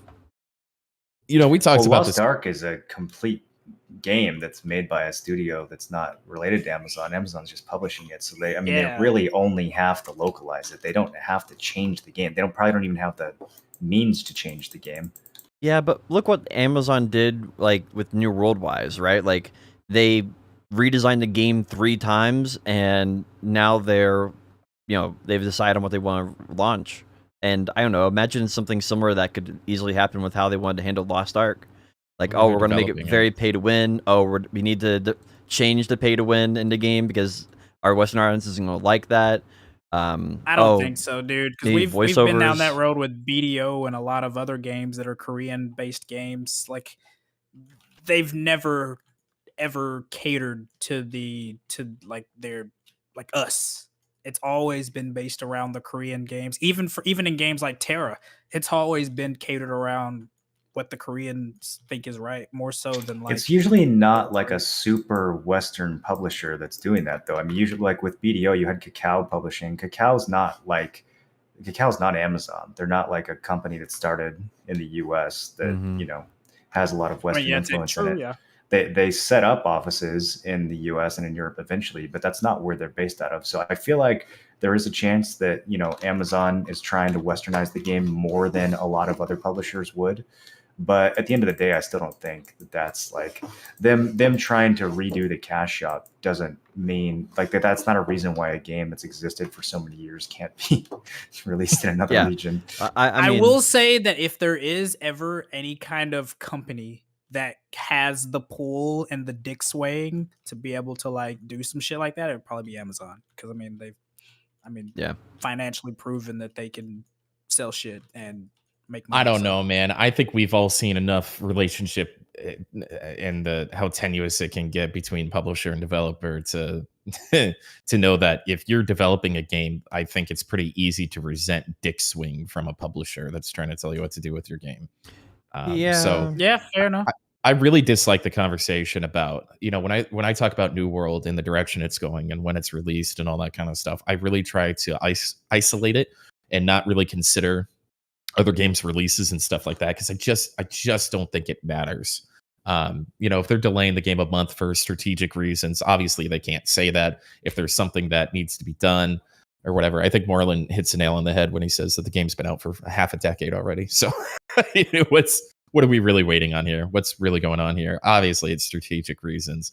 And, launching games in third and fourth quarter is always going to be stressful because there's always Call of Duty. There's always all the big companies trying to come out in time for the holiday rush on the retail thing. So I just think that's an obvious and kind of boring conversation to have when you're trying to compare and contrast what's happening with video games, because it's just the business side and it doesn't really matter as far as like the game's development and process and how it comes out. I mean, in terms of New World's longevity, it's, we've kind of said this multiple times, but it's frustrating to me because I feel like there are very easy ways they could add iterative content into the game that will make it fun for more than a month. But they just don't seem to be doing that. The content they're focusing on is all like one and done theme park content. And adding a new dungeon to the game just isn't going to make people stick around for that much longer. Mm-hmm. Whereas adding repeatable content, the reason that games like Call of Duty do so well and sell 1,000 times more copies than MMOs to begin with is because you just turn the fucking game on. You choose, deathmatch or search and destroy or domination or whatever. You hop in, you get some kills, you win or you lose, and then you do it again. And like the gameplay loop is very simple and straightforward, and there's not a lot of bullshit you have to deal with. Like they could do that with New World. They could make an MMO where you have iterative content that's not influence questing. And we would want to do that. We would want to hop on for an hour or two, even months and months after the game came out. We would want to hop on and be like, let's go play some fucking New World tonight. Let's go take some territories or whatever. But if that loop involves chores, then yeah, the game's dead after a month. Of course, no one wants to do chores in a video game. Like, I don't know why devs haven't figured this out yet. Okay, 2 points. Number one, let's remember arenas are coming out in this game. Maybe not at launch, but they're around. That's not going to sell it. Okay. I don't care about that. No one cares about that. Fuck you. Yes, they do. You're wrong. Everybody wants ranked arenas. Everybody wants ranked arenas in every game that has PvP, bar none. There's a ton of games that have way better PvP than this game has. And The second point I want to make is I think there's a group of people that Moreland references every time we talk about New World that have the original game's idea in their head, and they got shoved to the side for politics, money, reasons. I think they're probably still there, or they're the people still developing the game, and they're just being good soldiers. And when this game hits that inevitable drop in 6 to 8 weeks, they're going to look to these guys and go, what happened? What do we do? And he's going to go, whip it out and go, what we planned on in the first place, idiot. And they go, okay, well, we can't just change the entire game overnight. He goes, all right, well, let's add this element so there's some emergent, content. And I think that's what's going to have to happen, is they're going to have to start twitching this over to open world or less from theme park, because the development cost and the cycle of a World of Warcraft and constantly spewing out theme park content in a world and a game that's very obviously not designed for it will become very distasteful to them very quickly. I think that's a fair point, but I just don't see any evidence of that happening. Like, their solution for more content is another arena, right? Let's do Outpost Rush. Let's do a arena that no one wants to play, that's not emergent content, open world, but people want to enjoy. It's optimistic and hopeful. I agree with you, but the amount of content they're pumping into this and how much it's not going to matter, they have to know that in 6 to 8 weeks is the true test of an MMO. They have to know that, and so they have to be looking at that, and they're going to go, "Wow, nobody's doing these dungeons that we spent millions of dollars developing because they're Amazon and they just throw money at it, right?" And then some guy will come up in a meeting and just be like, well, what if we just added like another, what if we did something more with the forts, or we added something else over there that people could just fight over? And I think those cheap ideas with assets that are already in the game, I think that's something this company is going to be able to wrap their arms around personally. Hopefully, I know it's optimistic, but I know we don't have evidence, but the buzz is high. They're throwing tens of millions of dollars at streamers and Amazon and all this stuff to keep the buzz high. But it's going to fall. Yeah, copium. Lots and lots of copium. Got the whole supply behind them right now. But I think that's their track to success, and I'm hoping, and I think that there's some homies there that are primed and ready for that conversation. All right, here's some copium that will actually might happen, is fixing the faction missions so they're actually fun in some way or form. That's something they might actually do in 3 months. There's plenty to do. So I think that'd be really good, and that's something that I think could really happen, and make things way better. But all that stuff aside, I really do want to reiterate, every time I play this game, and I heard you guys kind of going, oh, I don't know, the beta is only 4 days, we might not have fun last week, and I was like squirming in my chair when I was listening to you guys, because I think you all forgot the kind of intangible fun that this game has when you play it. Even though we're doing the same thing that we've done 3 or 4 times over, there is still just something about this game that is intangibly fun. For me, it's not about the fun factor. It's about that it's 4 days and I can't do what I want to do. It's just another session and everything gets deleted again. I enjoy the game, but I really am passively tired of just playing the game and getting everything wiped, and then maybe we'll get to play it next time if it doesn't get delayed again. And that's the feeling that's really keeping me from fully embracing and enjoying and getting excited for the next run. And at this point, I've played the game 3 times, with open access stuff, right? With preview, closed, and open beta now. And now I'll be playing it the 4th time, and I don't know, it wears on you a little bit. It's not like it's a bad game where I won't enjoy it, but it's hard to get excited for the same thing 4 times. It's like opening the same birthday present and you know what's inside every single time. And you're like, well, I appreciate getting, another $20, but if you open that same present over and over and over again, it gets a little less exciting every time, I get there's a diminishing return. Go ahead, Marlon. I don't know. The part of the reason I'm having a difficulty being optimistic about this game after the first month is in a weird way, I feel like this beta is actually giving us a preview of what this game's going to feel like a month after launch, because it is having a 4-day beta is actually kind of like being maxed out, in the sense that you don't care about your progression anymore, and the only thing you want to do in the game is the like PvP content. And that's where we're going to be 3-4 weeks after launch. We're not going to need to run dungeons anymore. We're probably not going to even need to do much more crafting. Our gear's going to be more or less good. All we're going to want to do is forts and world PvP and the occasional siege, whenever we're able to do that. And what this beta does is it slingshots us into that state where just on the first day, like after playing the game for 12 hours yesterday, I was already at the point where it's like, I don't really care that much about leveling or getting gear. Like I just, it's only, the beta's only here for a few days. Let's just go PvP.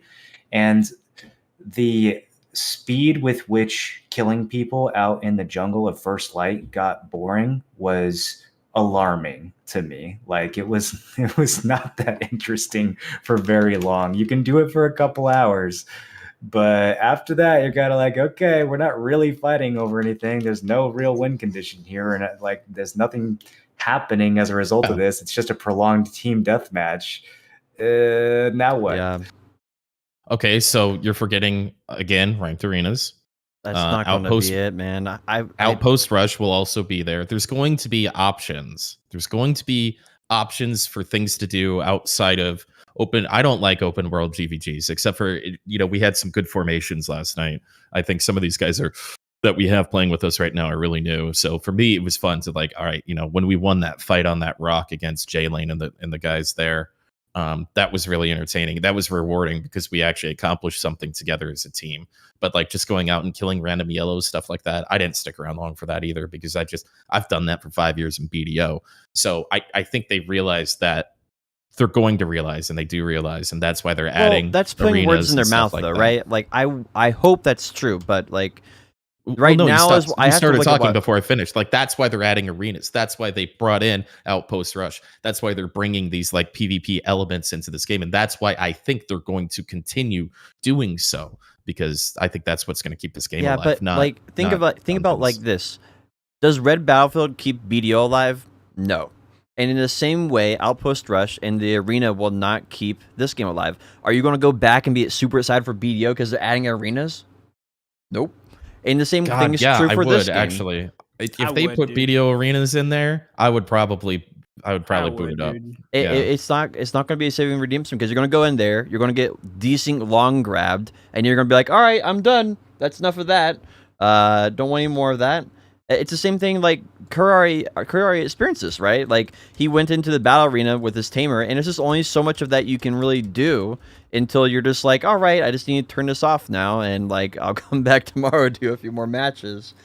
And I don't think it's pain, dude. Yeah, I don't think that's a good state for New World to be in, right? After like 6 weeks, looking down, and I think it'll be fun along the way, right?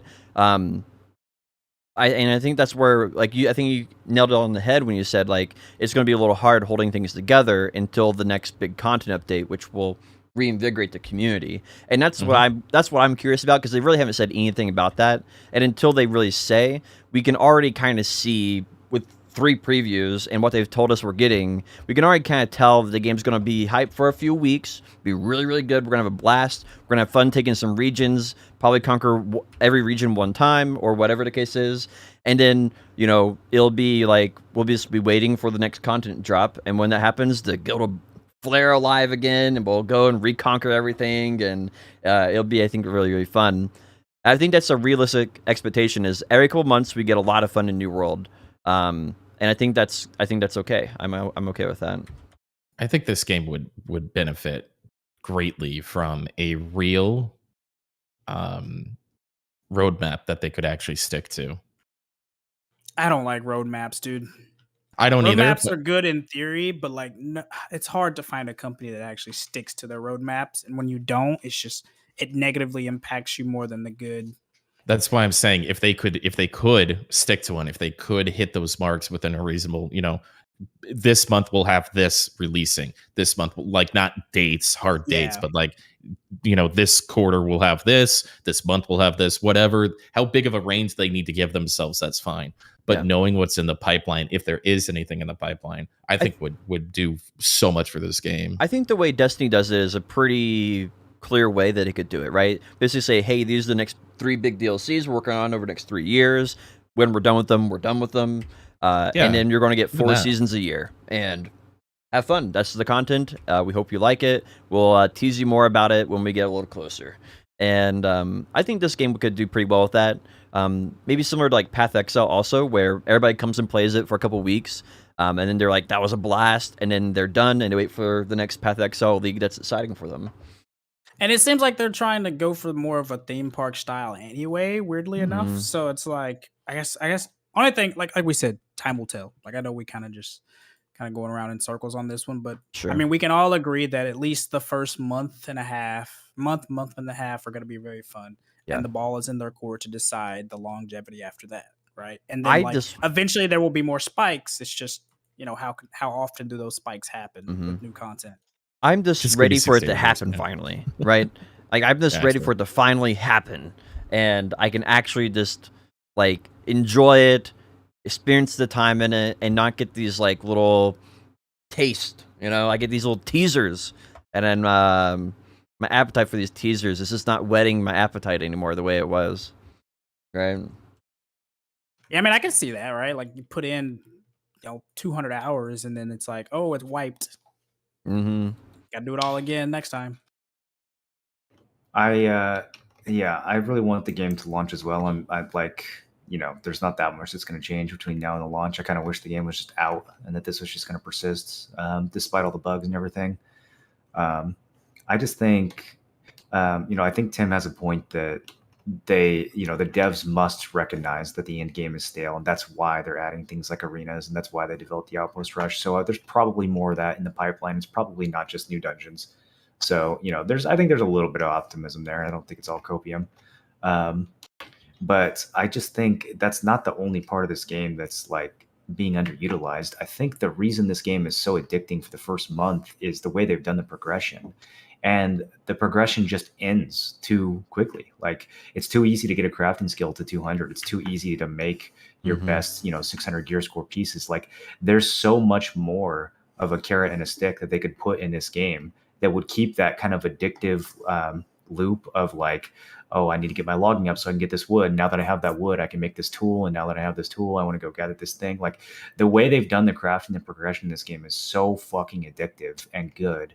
But then you just finish it, and it's like Valheim, right? Like, it's so good and so addicting, but then you just finish it, and you're like, well, okay, I guess like that was awesome, but it's over now. Like, kind of like Skyrim. Kind of like Skyrim in that regard, where it's like, okay, well, I'm doing blacksmithing, and I'm making all this new army. Oh shit, I unlocked Ebony, I unlocked Orcish, I unlocked Daedric, but it's like, well, I'm done. I'm at 100 because I just had to spam steel daggers or iron daggers forever. Now what?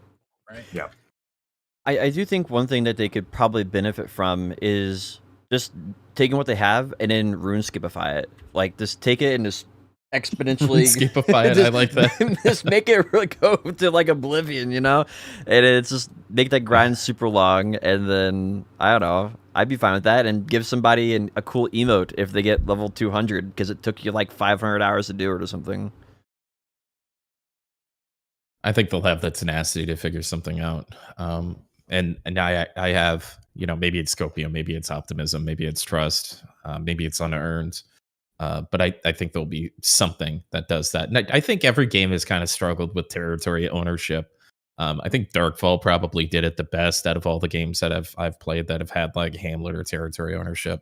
I'm certainly not aware of all of them, but and I think they're aware of that too, right? That's where they brought in those forts for a little emergent content, some open world stuff, and then they started kind of tweaking with what owning a territory means. It has to have value, or that entire node war system basically is going to fall flat on its face. So I think we have enough evidence that they're aware of how flat that content can get, just by the recent additions they've put into the benefits of ownership. Yeah, I'm curious to kind see of how on it the fence, develops. dude, because like I do like both the long, endless grinds, but at the same time, it's also like, like, well, sometimes it's nice to just be able to play something, to be able to like have elements of the game to just get on and play without like having to put in 500 hours for it. I I feel guess like it just those are depends on like what they're catering to. I feel like those are different games though, right? Like an MMO inherently. Because like we're basically, you guys are basically describing Korean MMOs.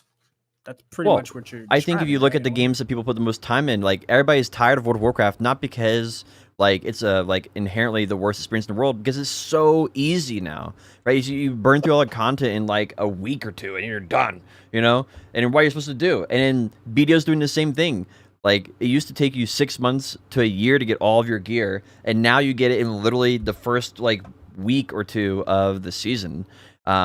And so then people are just like, oh, well, I guess I'm done because this pin thing is not fun at all. And if you look at Bless Unleashed, like they made it incredibly hard to grind. I spent 450 hours in that game just because the gear grind was just so crazy on it. And I feel like that's something that goes hand in hand with a good MMO is a level of grind. Now, you should be able to do all the content. Don't get me wrong. You should be able to do all the content. Like, you can do all the content in Bless in probably, like, 1 week, right? But there's this S-tier grind and this super min-max A-tier grind that you can do, and that's why you get on every night after you've done the in-game content. Is you just keep on grinding. That's optional. You can get on with your buds and, play 1 hour a week, or you can get on and play 100 hours in a week, and there's always something to do, and it's not really hurting you if you don't do it or if you do it. And I feel like that's what they need in this game. Is they need something that once you've done all the content in the game, they need a huge carrot on the end of a stick to chase, and then you give you a reason to chase it too. Ranked arena. The ranked arena is not it. Ranked arena is not something you're like progressing on though, other than just practicing, right? Like this With game. ranking. You know what I think they should do? I think that it should be the housing system that they flesh out. There should be some crazy end game trophies that you can work on. And the bonuses don't even have to be big, right? It could be like 1% of this or 5% of this, but just like something that you can do after you've got some decent gear and after your crafting skills are maxed, other than queue for a ranked arena.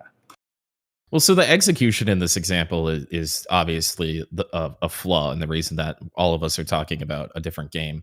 But look at how bare bones Black Desert Online was when it released 5 years ago, compared to the insane amount of stuff that's in that game now. And again, the execution was poor to terrible. But I think the basis of which this game exists, like we've talked about before, the time to kill, some of the assets that they have that are underutilized, all these opportunities that they have. Hopefully they have some of the original devs that came up with the idea of this still sitting somewhere in the bullpen. I'm playing this game for its potential, not for what it is right now. And I know I've said that in different ways, but I don't think I've said it that succinctly, is that we could sit here for hours and pick out how they could iterate on a lot of these kind of base systems that are in this game. But at face value, what this game is right now is an extremely basic, fairly polished, as far as mechanics and how it's fleshed out, MMO. And I think they're going to get that base game to near perfection in their mind, right? And then they're going to start building upon it, like we saw with BDO and a couple other successful games. Even World of Warcraft, vanilla World of Warcraft, hella basic compared to what it is today. Ultimately, the proof is in the pudding, right? These are different ideas that we'd enjoy. I think for me, I just want to see something that I can grind on that it has a small meaning. Whether that be town boards getting a territory bonus that's way higher, so that I can get like 300 territories in all territories, and then you get something for that, maybe an emote, or getting life skills up to 200 is crazy difficult. From like 175 to 200 be crazy difficult, and you get an emote for that, or maybe you get a house thing. I don't know. Like, I just want something that isn't mandatory for your average player, but something that I want to grind for, like the infinite potion, or the map, or the compass, or like level 99 in the Cape and RuneScape, right? Like, I want something. Play BDO, man. I want something. I want something that doesn't. BDO is the game for you, brother. Come on. I don't want something. I want something that I can go after, but it's not mandatory to go after. Something that is a prestige item, right? And that keeps you in the game, gives you something to play if you're already done. I'm with you. I get it. I don't disagree. I'm already planning on maxing out all the weapons and trying new combinations and maxing out all the skills and stuff like that because I know there's going to be massive lulls and nothing to really grind for. There are some trophies that are interesting and some in-game stuff that Have I introduced you to my friend, the Merchant Ring potion? If you're looking for something to spend tons of hours on, I've spent over 25,000 hours in Black Desert Online. I am completely content. I've achieved everything that I've wanted to do so far, except for getting all of the Great Marty Stones, because those things are impossible. I actually think this is a very simple formula, and it has to do with this is like just basic Skinner box psychology. It's how much time elapses between each reward sensation that you get from playing the game. That's why every fresh start is fun. That's why the beginning of the game is way more fun than playing it a month or two in. And that's why grinding the Merchant Ring and BDO is not fun, because it's like 6 months in between, when you start your objective, when you actually make progress. If you're playing the game and every 5 or 10 minutes you're progressing in some way, even if it's a tiny amount of progression, even if it's a 0.01% increase to your stats, as long as you see that progression, you're getting that constant feedback. That's literally like the psychology of addiction. That's how you keep someone invested in a game. I don't want to grind for a fucking compass and BDO. It's going to take, I go in there and grind for 300 hours and I haven't gotten a drop. That doesn't feel rewarding. The reason why this game's so addicting is because you start the game and you chop a tree and, oh my God, your tree chopping goes up. And then you hit a rock and holy shit, your mining goes up. You're just constantly getting these little cookies for doing everything. And then it all abruptly stops when you max out and you're like, where are my cookies? There's no cookies. Yeah. I never claimed to be a complicated man. Just give me my cookies. Yeah. I ran out. I think we've kind of murdered the New World topic. Yeah. You guys wanna, I just listened to last week's podcast, so I was to the brim, dude. When I'm not here and I listen to you guys, I'm like screaming at you guys in my car or wherever I'm listening to. I'm like, ah! I don't know why you would do that. I think we've had a really great discussion. I'd like to talk about RNG failsafes again. Oh God! Hey, listen, BDO. Lawn Bear was arguing kind of a similar argument that you had, and he made pretty good progress with more. Well, it probably sounded pretty good coming from somebody like him, huh? He made a pretty good argument about it. Well, he made a completely different argument. What was it? I didn't get to that part. Oh, you missed the best part of the podcast. I don't remember it, but it was different. I think it was just maybe. He made it. He was saying that his problem with the failsafe is that it took away the uncertainty. You were saying that your problem with the failsafe is that some people should just get fucked and some people should just get lucky. I don't think those are the same thing at all. How are they not the same thing? The world may never know. Because one of them is uncertainty and one of them is about question mark. If your argument the whole time was that you thought that it was boring because it took away the mystery, then I don't know if you articulated that. Maybe not, but that was definitely some people just don't get it, right? Maybe he articulated it better. What does that have to do with uncertainty? It has to do with I was saying that weird justice thing. I was saying that chaos was fair, right? Everybody has the exact same chance to get it, but not everybody will. I like that. About BDO, they did a lot of cool updates this week. One of them was Striker rework. So they did a Striker rework, and it is incredible. Honestly, it looks really good. Yeah, it's pretty wild. I don't want to talk about this at all. One of the things that's really neat about it is it still has the clone thing for the Striker Awakening that they reworked. But it's like they made everything happen twice as fast.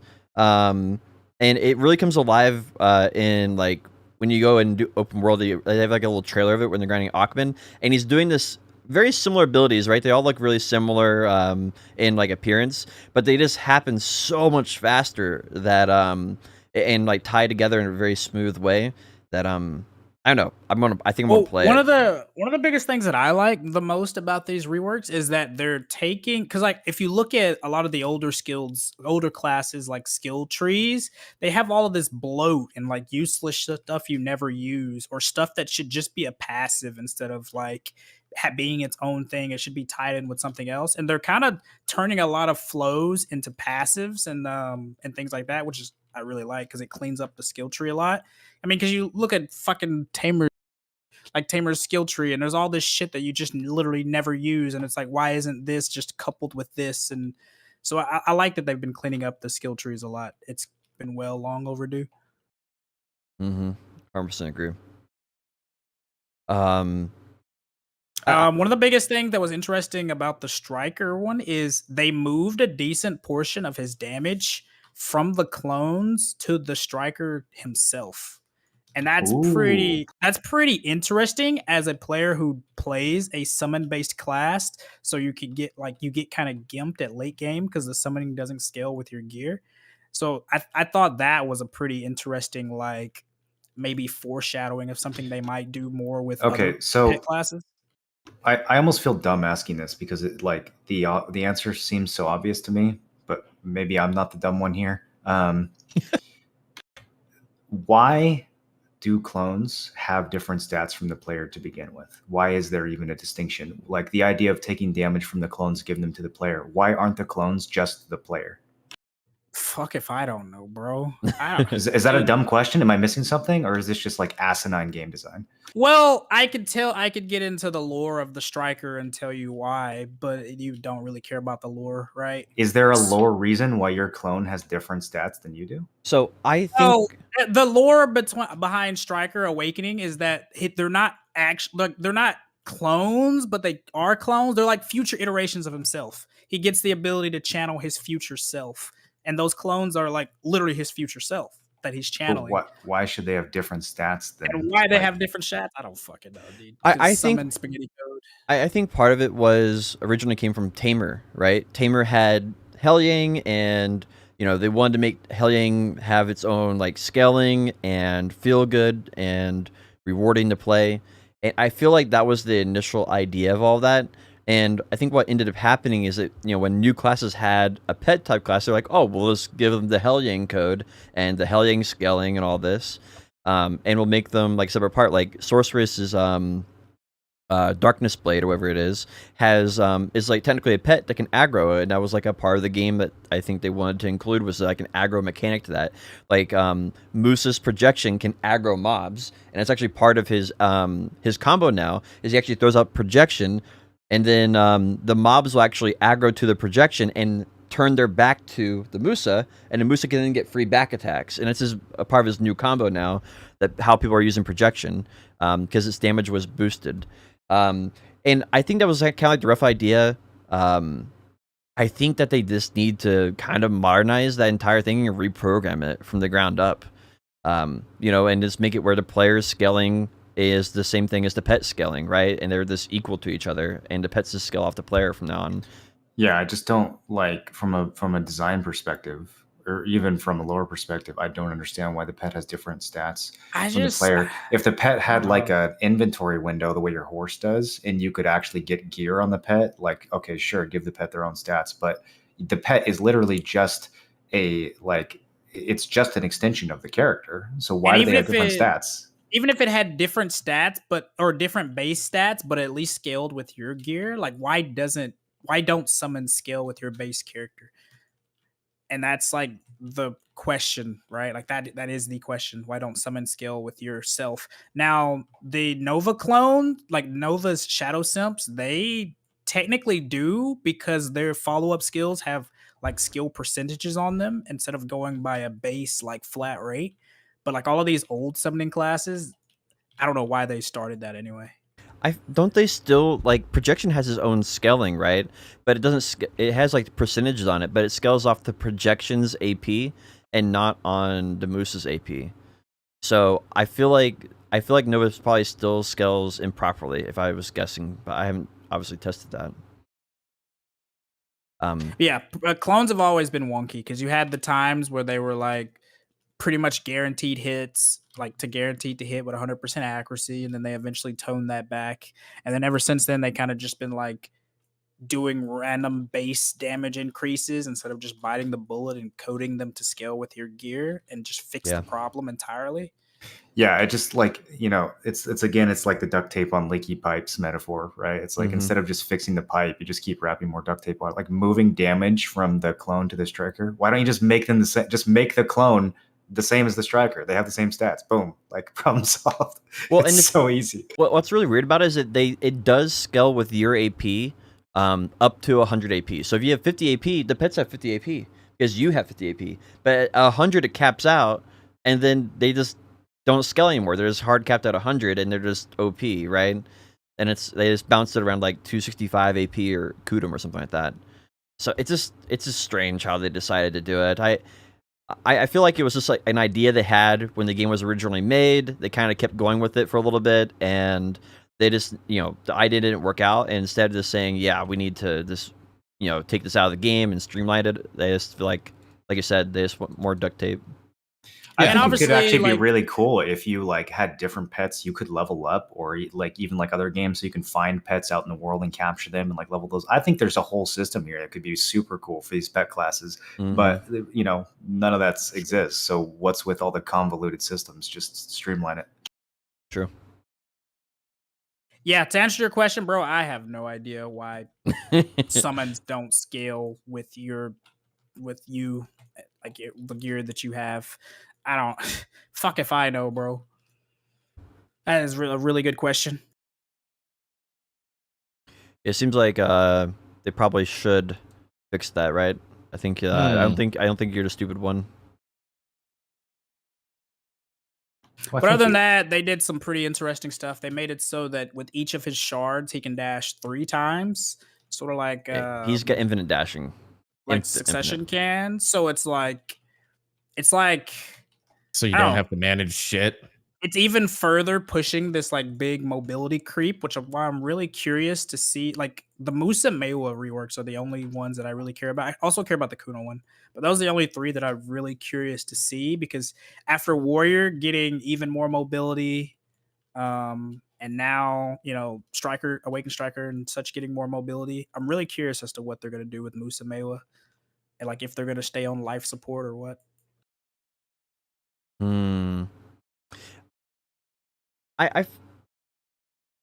Because I feel like I don't feel like adding even more mobility to the game is a good thing, dude. Well, and maybe I have like this like memory of the like back when we just had pre-awakened kits and everybody wasn't moving around like cracked out bunnies all the time, but like I don't know. I feel like there was much less desync and like shit fucking up back when like Of every course there class was. wasn't Yeah, over. I mean, the more dashing and iframes you have in the game, the more desync you're going to have. Those are the things that cause desync. That if players are moving, a few inches versus a few feet, of course there's a bigger likelihood of desync on the longer the dash is, or the more common the dash is, or the longer the iframe is. All those things contribute to desync, and when you have all those things power creeping into every single class at the same time, then the amount of desync the overall game experience is just shoots through the ceiling. Yeah, and it's like because like and like Musa Mewa, that used to be like their identity, right? The dashing, the mobility, right? But then they like gutted that, but now they're like giving it to all these other classes and like power creeping it with even more new classes. So that's the reason why I'm really curious to see what they do with the Musa Mewa reworks. Yeah, I'm kind of fine like with overall like mobility creep and just making the game feel more fun to play and stuff like that. Kind of the main reason for that is just because the PvP in the game is kind of garbage because of the aforementioned regions of desync that just keep getting worse and worse and worse. And like I don't think they have any plan that's going to solve that unless they're going to reprogram the entire game and buy NASA servers or something. So I feel like it's kind of fine to embrace this like high mobility thing and just make the game more fun for the not PvP stuff, because that's really what the reason people play the game is, not for the PvP anymore. They play it for the PvE and the leveling up and the gearing and all that. So I think if they can make the that more leveling fun, up is dog shit. I don't think anybody plays the game for the leveling up because leveling up hasn't mattered for the past 3 or 4 years. I honestly do think there are people that play the game only because of PvP. Because like I don't know, I will 100% say there's a lot of people that play the game only for PvP, because most of the time I am one of those players. I just kind of hop on, do PvP until I get annoyed by whatever, and then go do something else. I was Yeah, one of those but- players for 4 years. How many of those players? I don't know. I feel like that ship has kind of sailed. Do you think there's still a lot of those players that are still around, and that more importantly, you think those players are still spending money on the game? I mean, what is there to do with your gear other than PvP? What in game is there to do? It's the Yeah, same shit people do in every other MMO that doesn't have PvP, and they Yeah. fucking level up for the sake of leveling up. And why do people play Path of Exile? No one PvPs in that game, but Yeah. still people play it over and over and over again, and they grind for 6,000 hours, and even in base league to get their gear min-maxed and perfect so that they can kill Shaper 1 second faster or whatever. Like, I mean, people just like progression. Yeah, I mean, of course, but I'm saying, like, to say that PvP isn't a big draw and appeal for BDO, and that there aren't just PvP only players, is pretty short-sighted. I think mean, it's. I think combat's one of the only appeals of the game. I feel like we're pretty. talking from a place of very elitism, right? Like we're like I don't know, veterans. Like most people don't play the game like that. Like they don't even get to the point where you even PvP, right? Because they don't get even level 60. They get dunked at Polly's Forest, and Yeah. then they say, "Oh, PvP sucks." Yeah, I think the majority of people that, especially what they're catering to, is like the season stuff. There are obviously people who care about that, but that's not the majority anymore. The majority of people are people who come in, play for a season, play the new character, quit, come back, play another season character. Like, I'm bored, they quit, they come back. Like, it's That's just probably true. Of course, but that's MMOs in general, though. yeah, but they're not going to bounce around the PvP when the vast majority of people aren't doing that. And like, you can even look at the siege scene. Like, the tier 1 guilds are the most popular right now. Like, the siege is basically dead. Like, if you go around and flagging up, like, you don't really find people for that. Actually, that's not true, though. There's literally more guilds dropping on Siege right now than there has been in the past, like, literally 3 or 4 years. Yeah, is that because it's more There's popular literally though? more dropping Is it more? now. Is it because it's more popular though, or is it because Yes, it's more popular because it's now open to a wider range of people. So all they did is they made it where more people can sign up for the same activity. So it's not like more people are doing it than before, right? Nope, It's just that's wrong. You got that There backwards. are more people doing it because you can literally see with the participation numbers. How do I say this? It's not. It's sort of like saying, we're going to like. It's sort of like saying we have so many more players playing our games. That's like what Blizzard said, but they're now including every player multiple times for all their games. They count the same player if they play Hearthstone, and the same player counts again if they play World of Warcraft, and they play StarCraft. You count as 3 players. And so, like, it's the same thing. Like, they have now enabled tier 1 guilds and tier 2 guilds to sign up for these sieges. And so the number of players are relatively the same, right? Overall, like the whole scene, right? Node Wars from You're 1 saying to people Siege. aren't joining the game because Siege was changed? Like, people aren't like, whoa, Siege is great now, I'm going to start playing BDO because Right. they did that. It's just the people. I'm just saying that there are okay. people that play the game just to PvP. Yeah, imagine like they didn't allow you to PvP in New World until like level 30, and now they changed it to level 1. You would see a huge influx, but does that mean more people are playing the game now? Like, no, like it's just you enabled more people to enjoy that activity. They just lowered the barrier to entry. It's not like it's more popular now than it was. It's just the barrier to entry is lower. But that's literally the definition of it. Like, if there's more people doing it, then obviously it's become more like popular, because even if it was shit content that nobody wanted to do, then like lowering the barrier to entry wouldn't make more people do it consistently because it's shit. It's like lowering your Happy Meal price from $1 to 50 cents. More people will buy it, right? But it's not like it's a better meal. It's not like it's not like you might be losing sales on McChickens, right? But it's not like you're getting more customers. It's not like more people are playing BDO because of that. You might get more customers. I'm Just so cut in confused, half. bro. That's a terrible analogy. I don't know how to. Number one. It's so confused. yeah, all right. So the point of changing things in BDO is to make BDO better, so more people play BDO as a whole. But no, there's not more people playing BDO because it's All right, changed. I gave you enough rope to hang yourself with on this one. I gotta interject. one of the major things that drew people initially to this game was Siege and the system and the 100v100. It's very rare for a game that is ostensibly as polished as BDO to allow that type of large scale content. It comes to Conan or Age of Camelot. I mean, Darkfall and just a handful of games have really kind of done that. And so for BDO to have this this intricate system of nodes and PvE and PvP and Siege was great. And it was wonderful for years and years and years. We saw the rise and fall of Vigors and Lucari and all these great characters. That's not addressing my point, though. Hold on, I'm getting to it. And so then it was neglected for years for Manos, Korea, tensions with publishing, and it just fell to the wayside. Now they've made a couple of small changes that they've needed to make for years, and the people who have always been interested in that game but are either addicted to it for bad reasons, like most of us have been or are, or were, whatever, are able to come back in a meaningful way and find more enjoyment. So it's not necessarily like more people are coming in through the doors necessarily because of this, because the game's been out for so long. So like trying to relate this to customers or McDonald's or whatever doesn't really make sense.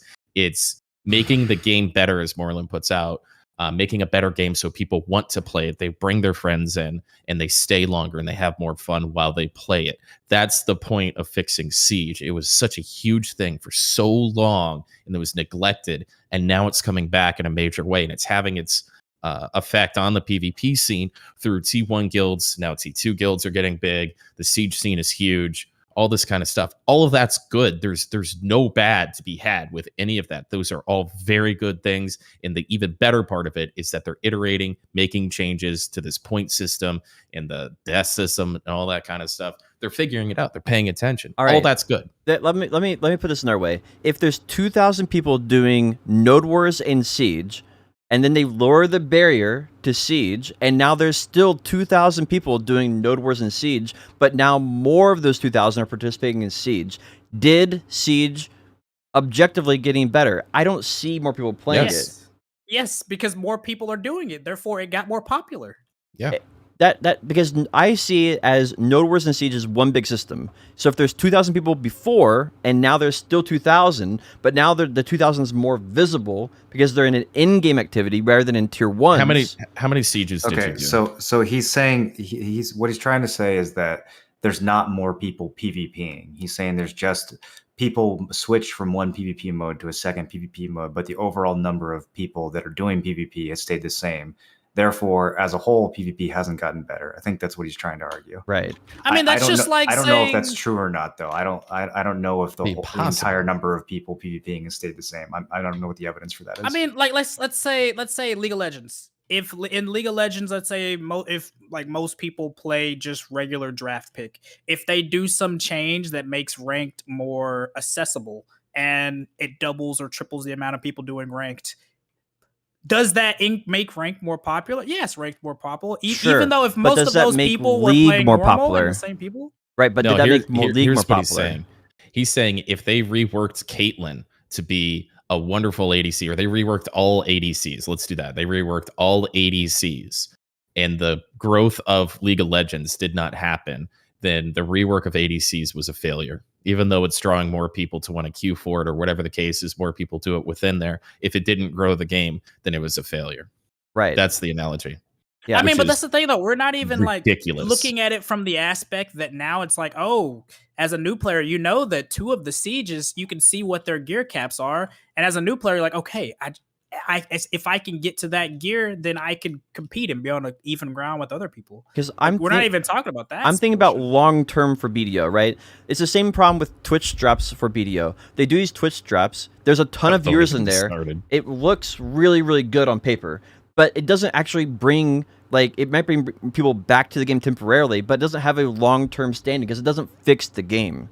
You're completely wrong about this. These are the types of changes BDO has needed for years. Like, these are huge changes, bro. That not would have only retained players like me and so many others, but would have brought new people in instead of when people ask, when our real life friends ask, hey, you play a lot of that BDO game, should I play that? The knee jerk reaction is don't do this to yourself. it would have weighed on that. So these are small changes that are good, smart changes that are going to slowly make the game better, day after day, week after week, month after month. But like for example, I'm doom and gloom on BDO as much as anybody else, but the changes they're making now are fucking amazing. Like they're literally making a system. I didn't say they're bad. Don't get it wrong. I didn't say once that it was a bad change.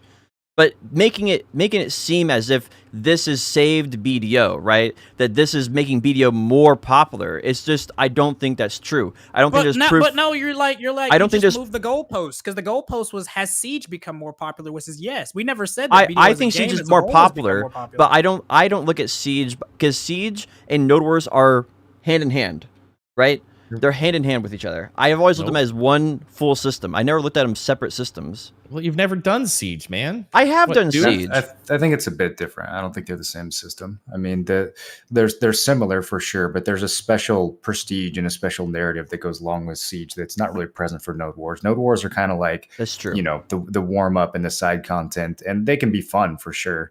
And in some cases, I would actually argue that Node Wars for a long time were better than Siege for a variety of reasons. And that's backwards, right? Like the Node Wars should be the thing that's getting you hyped and leading you up to the weekly culmination that is the Saturday Siege. And that's hasn't been the case in a very long time. And I think they're trying to bring that back, and that's a good thing. Like even Node Wars have more people participating in Node Wars now than there has been in the most recent history. So my kind of entire viewpoint on this is the goal is to get more people in the ecosystem of Node Wars, right? That way there's a more healthy competition. That way there's more people enjoying it, and you're actually growing something into a better overall system. And I feel like right now that they're focusing on more, that the same people are doing more activities rather than getting more people to enjoy the activity.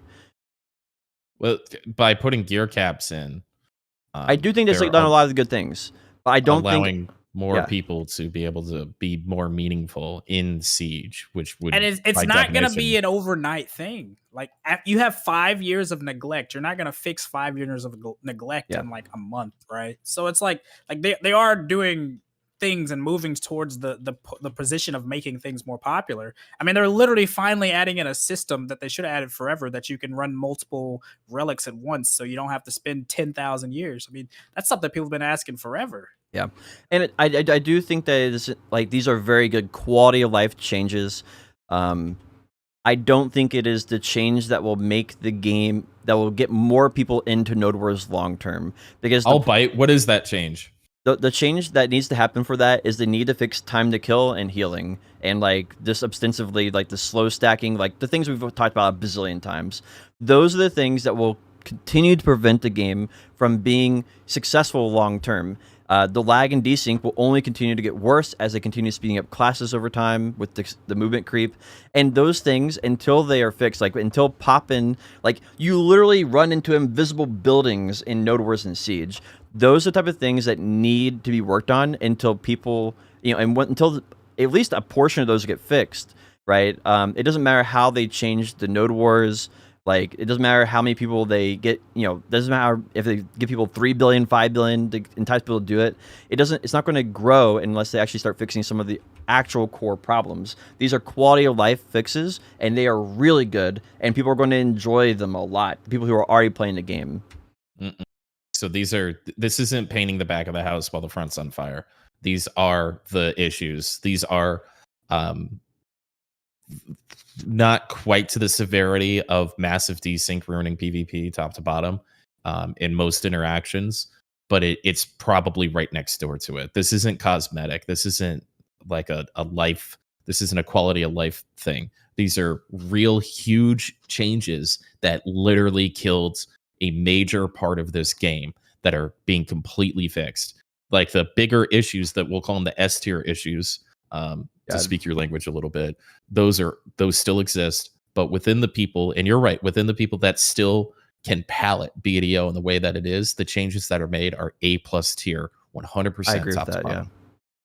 And it's also like making your player, like I think a lot of developers have this bad sentiment as well, where it's like they don't realize that if you make your current players that are actively, consistently playing the game happier, then that's going to make more people interested in playing the game. Like if you literally go into every single BDO stream and they're doom and gloom shitting on the game all day, that doesn't make you want to play the game, or it doesn't make you want to watch the people. So like, it's no wonder why the BDO like section is in Twitch is super small compared to the FF14 section, because it's like, if you fix your house first and then you work on bringing other people into the house, it's going to work out better. So I think these changes that they're doing are huge and definitely like required, because like, again, literally the majority of BDO streams you watch, it's like the person doesn't even want to be playing the game. Yeah, They stream I'm not not arguing that these are bad changes How to does the Frosty game. do it? Yeah, I'm not arguing that these are bad changes to the game. I think these are good quality of life changes to the game that are good for the people already playing the game. I want to see changes that are going to make people come to the game and enjoy it, right? That they won't leave, and then the player base will grow. I think right now these changes are really good to maintain the current audience playing longer. I want to see changes that are going to make the game maintain more players that are currently quitting. Right. I mean, but that they're doing this though. Like Well, I even think by lowering the barrier to entry, particularly into Node Wars, so that someone who's only been playing the game for a month can start doing organized PvP and actually matter. Like the lower that barrier to entry is, the easier it's going to be to retain PvP-minded players. Because the first thing that a PvP-focused player does when they're checking out a game is they hop into a Twitch stream and they say, "Streamer, how long will I have to grind before I can be competitive?"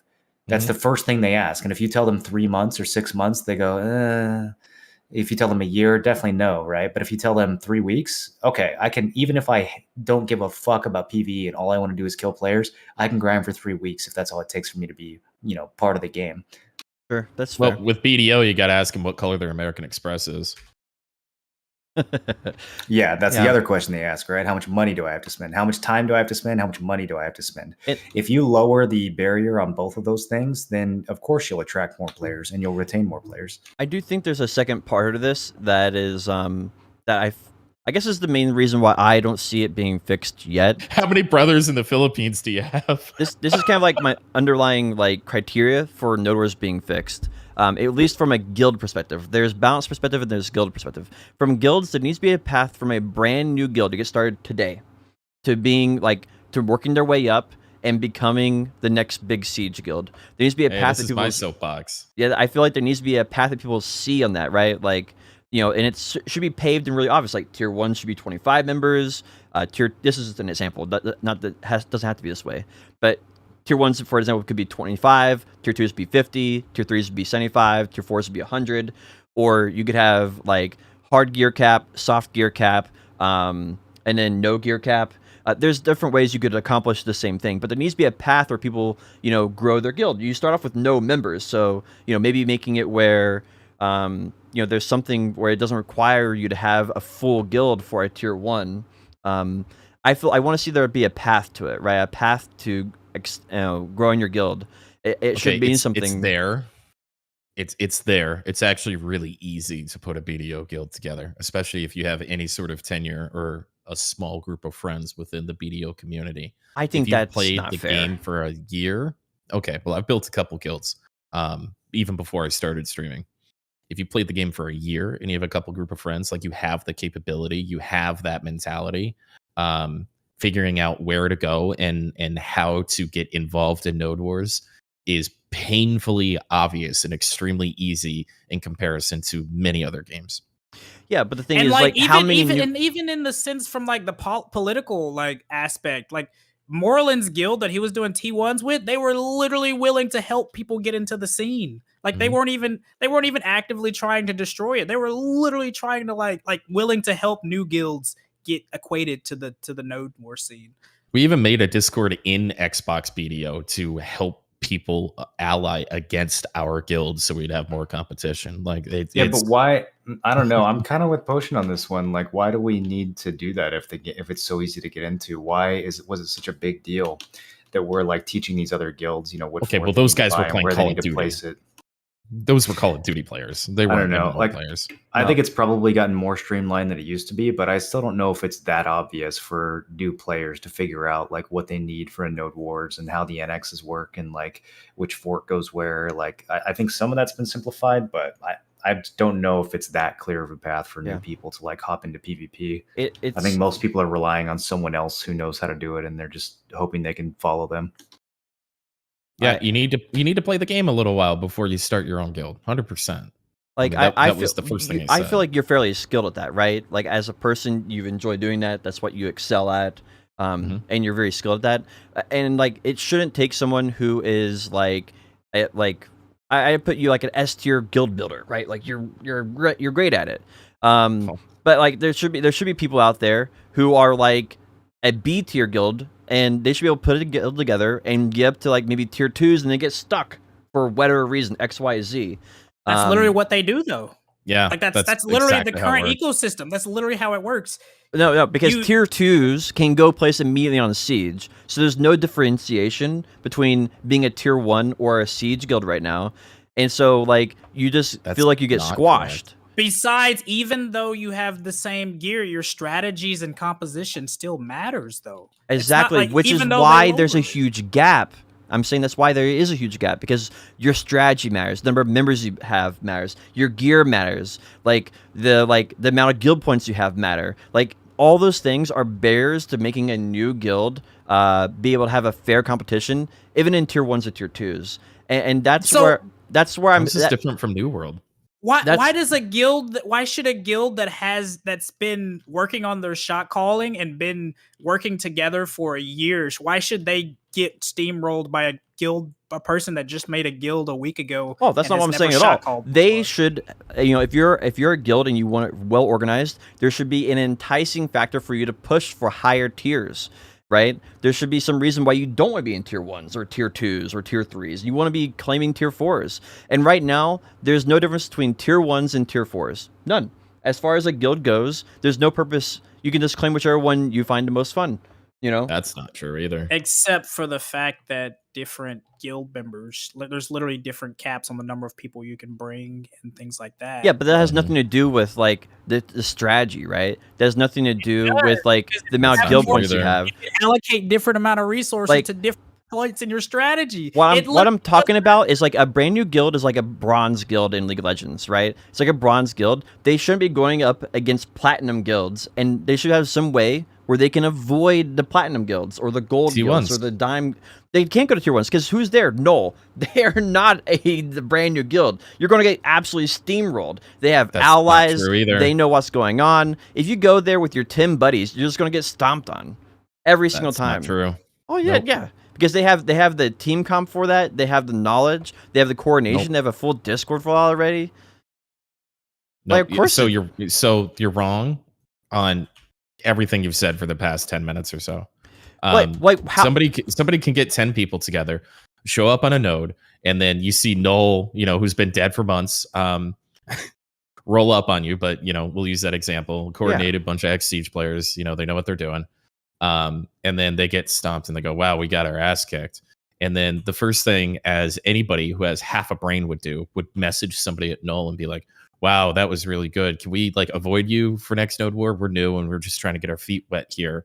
Or would you mind helping us out with a couple of things," or something like that? Like, building a guild inherently is a social thing. You need somebody who has social skills. It's not white and black. It's not, here's the roadmap to build a guild. You have to interact with other people. Yeah, It is but a that what you extremely just social said thing. there is a learned skill, though.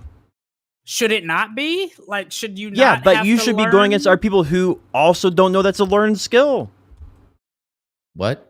I'm with Potion again here. I Oh, don't you know want to why. play League of Legends where everybody starts out on an equal footing and you don't really have? I mean, if to we're going to use progress? so if we're going to use the League of Legends example, you don't have to go into a Discord and make friends to find other bronze players to play against. The game does that for you. Yeah. So Potion's saying BDO doesn't do that for you. Like, the fact that you have to go out of your way to become part of a community in order to get PvP that's fair, is that not an issue? Like, is that not a developer problem? Like, I don't know why you guys are going so hard on Potion. I mean, we here. literally I have feel like like it's a completely we, reasonable. Name a game we that doesn't literally have have that season issue. servers. We literally have League of season servers Legends. where everybody on there is new. I can There's buy a League of literally Legends season account for servers. $7 that'll put me as a high platinum player. Yeah, into a but bronze. you have to go out of your way to do that, right? You have to go out of your way to be a shit and buy an account, right? Like in Fortnite, they put you against bot accounts, right? In League We of were Legends, going they out put of you our against way bot to be a accounts. shit and drop on T1s and Null.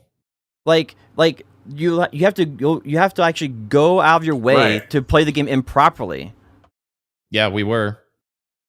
Like, Dude, literally everything, almost in terms of gear aspect, it's pretty much given to you, hands down nowadays. Like, do you literally want everything, like, there to not have to be some kind of effort put into anything? I didn't say that at all. I didn't say that at all. I said I want tier 4s to be what hardcore people want to go for, right?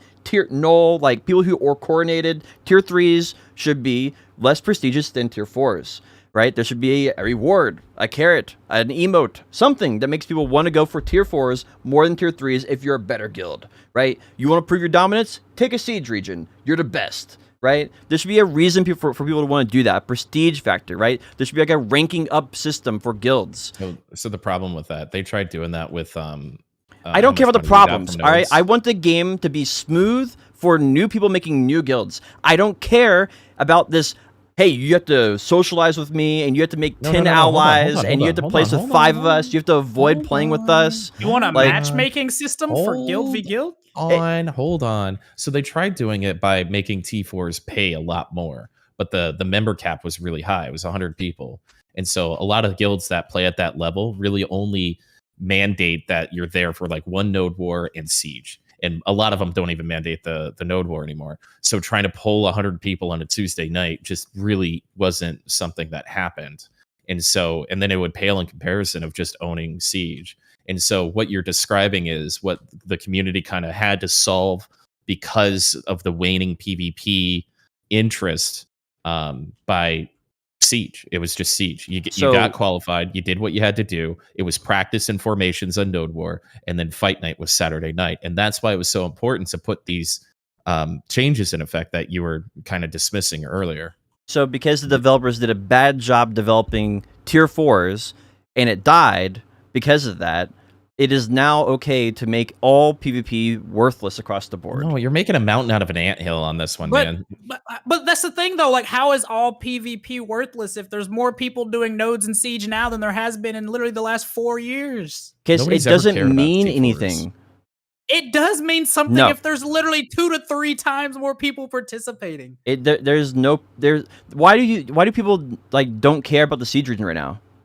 Right? They Because it do. doesn't matter. You didn't have to earn it. Right? The game is not set up in a fundamental way Also wrong. to make guilds. There are people that care about siege, otherwise no. they wouldn't do it. If it was set up in a good way, Tim would be playing Black Desert Online right now because it was actually worth his time. But Tim also has like 10,000 plus hours. But it's and not good sometimes enough, Any game becomes right? shit if you play it 10,000 It's hours. not good enough, and it's not rewarding enough. It's not prestigious enough, right? I can speak for myself. I'm done with BDO. I accomplished what I wanted to accomplish, and I want to move on to something else. I don't care what they do with the game. Yeah. I'm not going back. It had nothing to do with anything else besides that. What I'm saying, if they had a good enough system, right, that was in place, that was prestigious enough, you would reconsider that, right? And I'm saying right now, it's not a good system because you're not even tempted. You're like, that's a joke, right? You're saying that's even a joke. Like, that would never do that in a million years. And that's a testament to how bad the current thing is. It doesn't matter what they do with it. It's just a testament to how bad it currently is. That it doesn't even tickle your fancy at all. Like, it's never in a million years you'd ever You're contemplate not even that. listening to me now.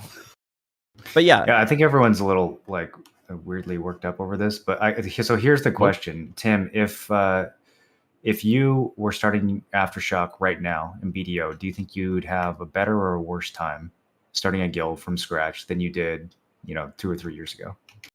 Then the last time I started it? Yeah. All things equal, easier. Like significantly, or? No, not significantly. And is it easier because of things that the developers have done? Because just the sheer amount of people that they're bringing in and the guild identity that they reinstated by capping mercs on every single version of PvP. yeah, but capping merch So was the thing when just you the built capping merch Aftershock. change alone. Yeah, Well, just the it's- capping merch change alone definitely makes it easier to make a guild. Is there Mm-hmm. anything else you think they've done that would make it easier for you to start a guild right now? The promotion of the game, all the Twitch drops, the fact that they're listening to the community and there's raised interest specifically with Siege, so there is a prestigious thing to hold in front of people that we can go accomplish together. So you would That's be something we okay can with really having rally. you would be okay with having like 1, 2, and 3 month players in the guilds making up a significant portion of the guild. That was would be the part of your basis. recruitment pool. that was the basis of Aftershock, is we always had a contingency of terrible players that had the heart that were PvPers in other games that wanted to learn, because I feel like that's the best way to have loyalty and longevity in a guild, even though I never really experienced too much of that. It was really my own personal mistakes and learning curves. But I thought that having new players within a guild, new to the game, was an important contingency to have just as much, or important faction to have just as important as a strong core. But when you made your guild originally, they didn't have this what's it called? Recruitment thing? What's it called? Mhm. the mercs. They didn't have mercenaries, right? That was added Yes, after they you created- did. Yeah, No. Yeah, it's been around for a long time. It's been Yeah, born no. in Bro, I yeah, started for a long time. Aftershock 2.0, and there was the Merc system helped us get up on our feet for the first couple weeks, and then it was the worst part of Aftershock from the second week after. Without any I must have a looking I must back on be, like- Aftershock, the Merc system was the worst thing that happened to our guild. Because I bar none. thought they made it like it was like a 10 cap, and then they changed it to unlimited or something. I thought there was like some change that fundamentally made it way worse. bro, even before the merc system happened, you would have people that would drop guild. No, I'm not 24 talking about hours that. I'm before the wondering, like, siege. wasn't there like some like fundamental change they made to the merc system though, like along the way that made it worse? No, they've never capped. It's never been capped ever since they introduced it for Siege. It has never been capped. This is That why was the this is such a problem. big thing. Yeah. That is what killed our guild. That is what killed our desire to continue. There was no guild identity. People would just drop because they wanted to troll. I remember the I streamer fought man with and all you that kind of guys in the stuff, Node right? Wars So, and that kind of stuff. Like I remember, Yeah, I remember Wars. fighting like a full snake guild that wasn't snake. And stuff like that. I couldn't get myself to motivate myself, much less 99 other people to keep going. There were so many times where we would have had a good like 60v60 on Balanos, but because of the merc system, it was 100v60, and it just wasn't fun for either side. Like other than slamming a fort in 10 minutes, then spamming a bunch of slurs in white chat, which I guess some people find fun. And all these cunts would lie to you about how many people they were going to bring, and then let's go. Yeah, we only brought 60 when they clearly brought 95, and then shit talk you and slur Enough you. of me going on my tangent about this stuff. I'm curious what needs to be changed on top of what they've already done to continue iterating on the good changes they've been doing so far. A time machine. That's not. Stop being like give me a fair answer, right? No, I'm trying to be. I don't I'm trying to think change, BDO is- not be argumentative. I really don't think BDO is doomed. I think if they continue to streamline the combat, and they continue to lower the barrier to entry, and they continue to listen to what people want, I think the PvP scene could definitely make a comeback. Will it ever be like it was in 2016, 2017? I don't know about that, but I mean, with enough effort and enough time, I think it could be. Yeah, I think it's well on its way, actually. No, so I'm saying for me, a time machine is the only thing that I could. I'm not trying to be argumentative either. But I think they're well on their way to another kind of golden era of PvP. I mean, the biggest thing is those S tier finally problems listening. yeah, and that's one of the Like, S tier the biggest problems thing. that we put out before. But you still have desync, right? You still have these major problems with the game that are pretty terrifying. But they're starting to put some of these rules in place that are getting it around there, but they've got to fix the lag. They've got to fix some of that time to kill stuff for sure. But capping gear is part of that. Like they literally added the skill, the SOB skill, to help with like time to kill and like players being able to like actually stay in a fight more. But then it had issues and people were complaining about it. And then this week they just fixed it. They literally made it like, okay, well now you can't build up this like really strong guild skill by throwing your body into the enemy guild's base. You only build it up if you die inside your own base. So it's like they literally listened. Sure, but that's a problem that they created. I don't really have much but respect. Problems will be created. It's better to try to make solutions and then create problems and then fix the problems based on player feedback than to not do shit for 3 years. I feel like my kind of issue with that is like the rage system doesn't really fix anything. It's sort of like I just don't understand why it was added to the game. Maybe you guys understand better, like why it was actually added. I just don't really see the point. No, I don't think anyone thought it was a good system.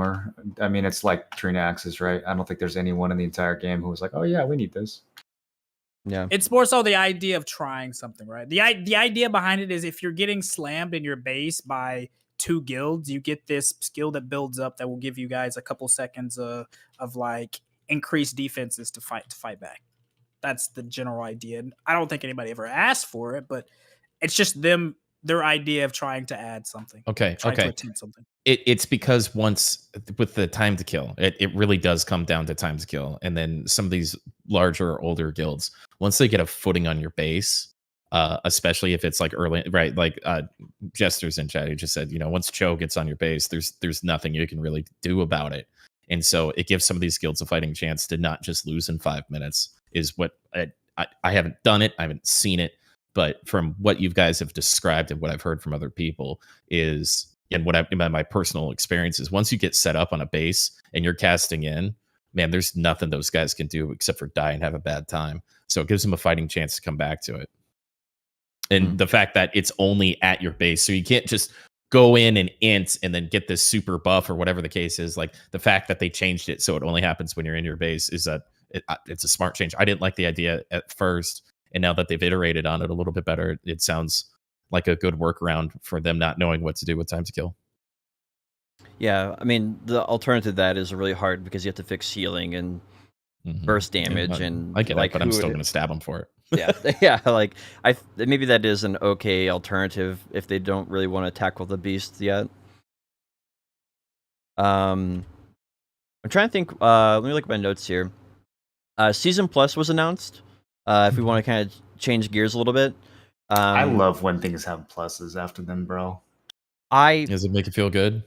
I feel like this is them trying to milk the cow. That's the feeling I get. Do you guys like buy another season pass, entice you with a pin because we weren't going to give you any more Kaposhas? I mean, it's kind of like what you asked for, though, right? You want more avenues to coast new players into the game after they get dropped off by seasons. So the way that I understand this is that while you're doing seasons, pretty much literally everything is given to you. And then you make it into the real game and you have to save up for a Tet accessory or go for pin weapons and armors and things like that. And you're just dropped to the wolves. So the player drop off is massive.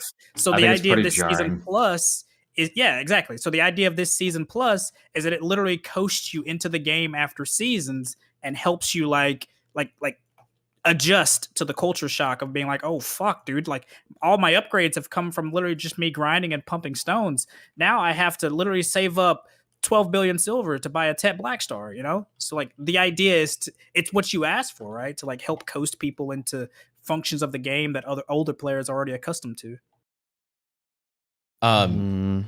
Did the developers forget that you can take a Tet armor or weapon and get it to pin with Kafirs?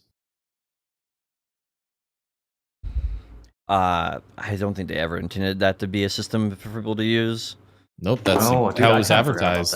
That's how it was advertised. So for them to advertise something as a way to get a pin through like steady work, go grind Kafirs and stuff them in your thing, or go grind silver and buy it off the marketplace. There's so many avenues to already do to get around RNG. Even in like some weird marketplace panic because Korea came out with something, it still writes itself in a reasonable amount of time where you can buy anything on that marketplace or at least get around the RNG of dealing with it.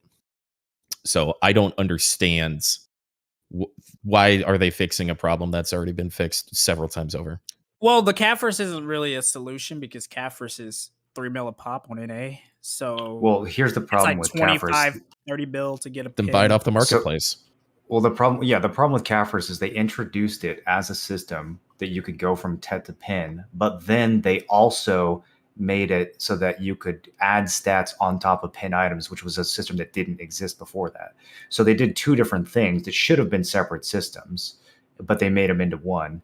And because people wanted stats in their pin items, the price of Kafirs, which should have been 1 mil, went up to 3 mil, and then it became immediately not viable to use them to get from Tet to pin. But that was their original intention, was to go from Tet to pin, which is kind of funny when you think back about it now. Well, I think that is sort of like a smoke and mirrors type thing for them. Maybe that's not the right way of saying it, but it's the same thing like plus 14 to 15. They added it to the game. Like, look, we added pry to pin, but we're going to make it where you can now force 13, 14, and 15 with these things.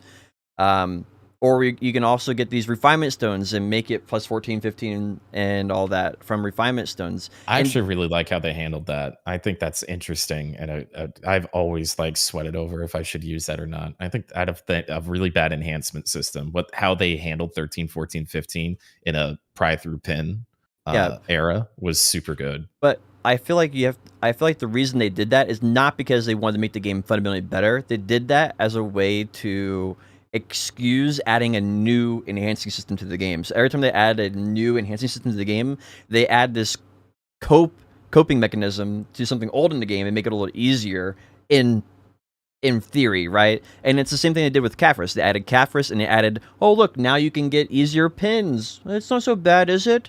But in reality, if you do the math, it's never worth it. It's the same thing for forcing 13, 14, 15. If you actually do the math on it, it's never worth forcing. Maybe if you have one bad trip, you pick the force option because you just despise the RNG on it. But it's not mathematically better in any way. And I feel like that's what they did there. It's just it's sort of like a way like, here's a bone because we added Kafris to 20 now. So I don't think it's I don't think it's much to read into that.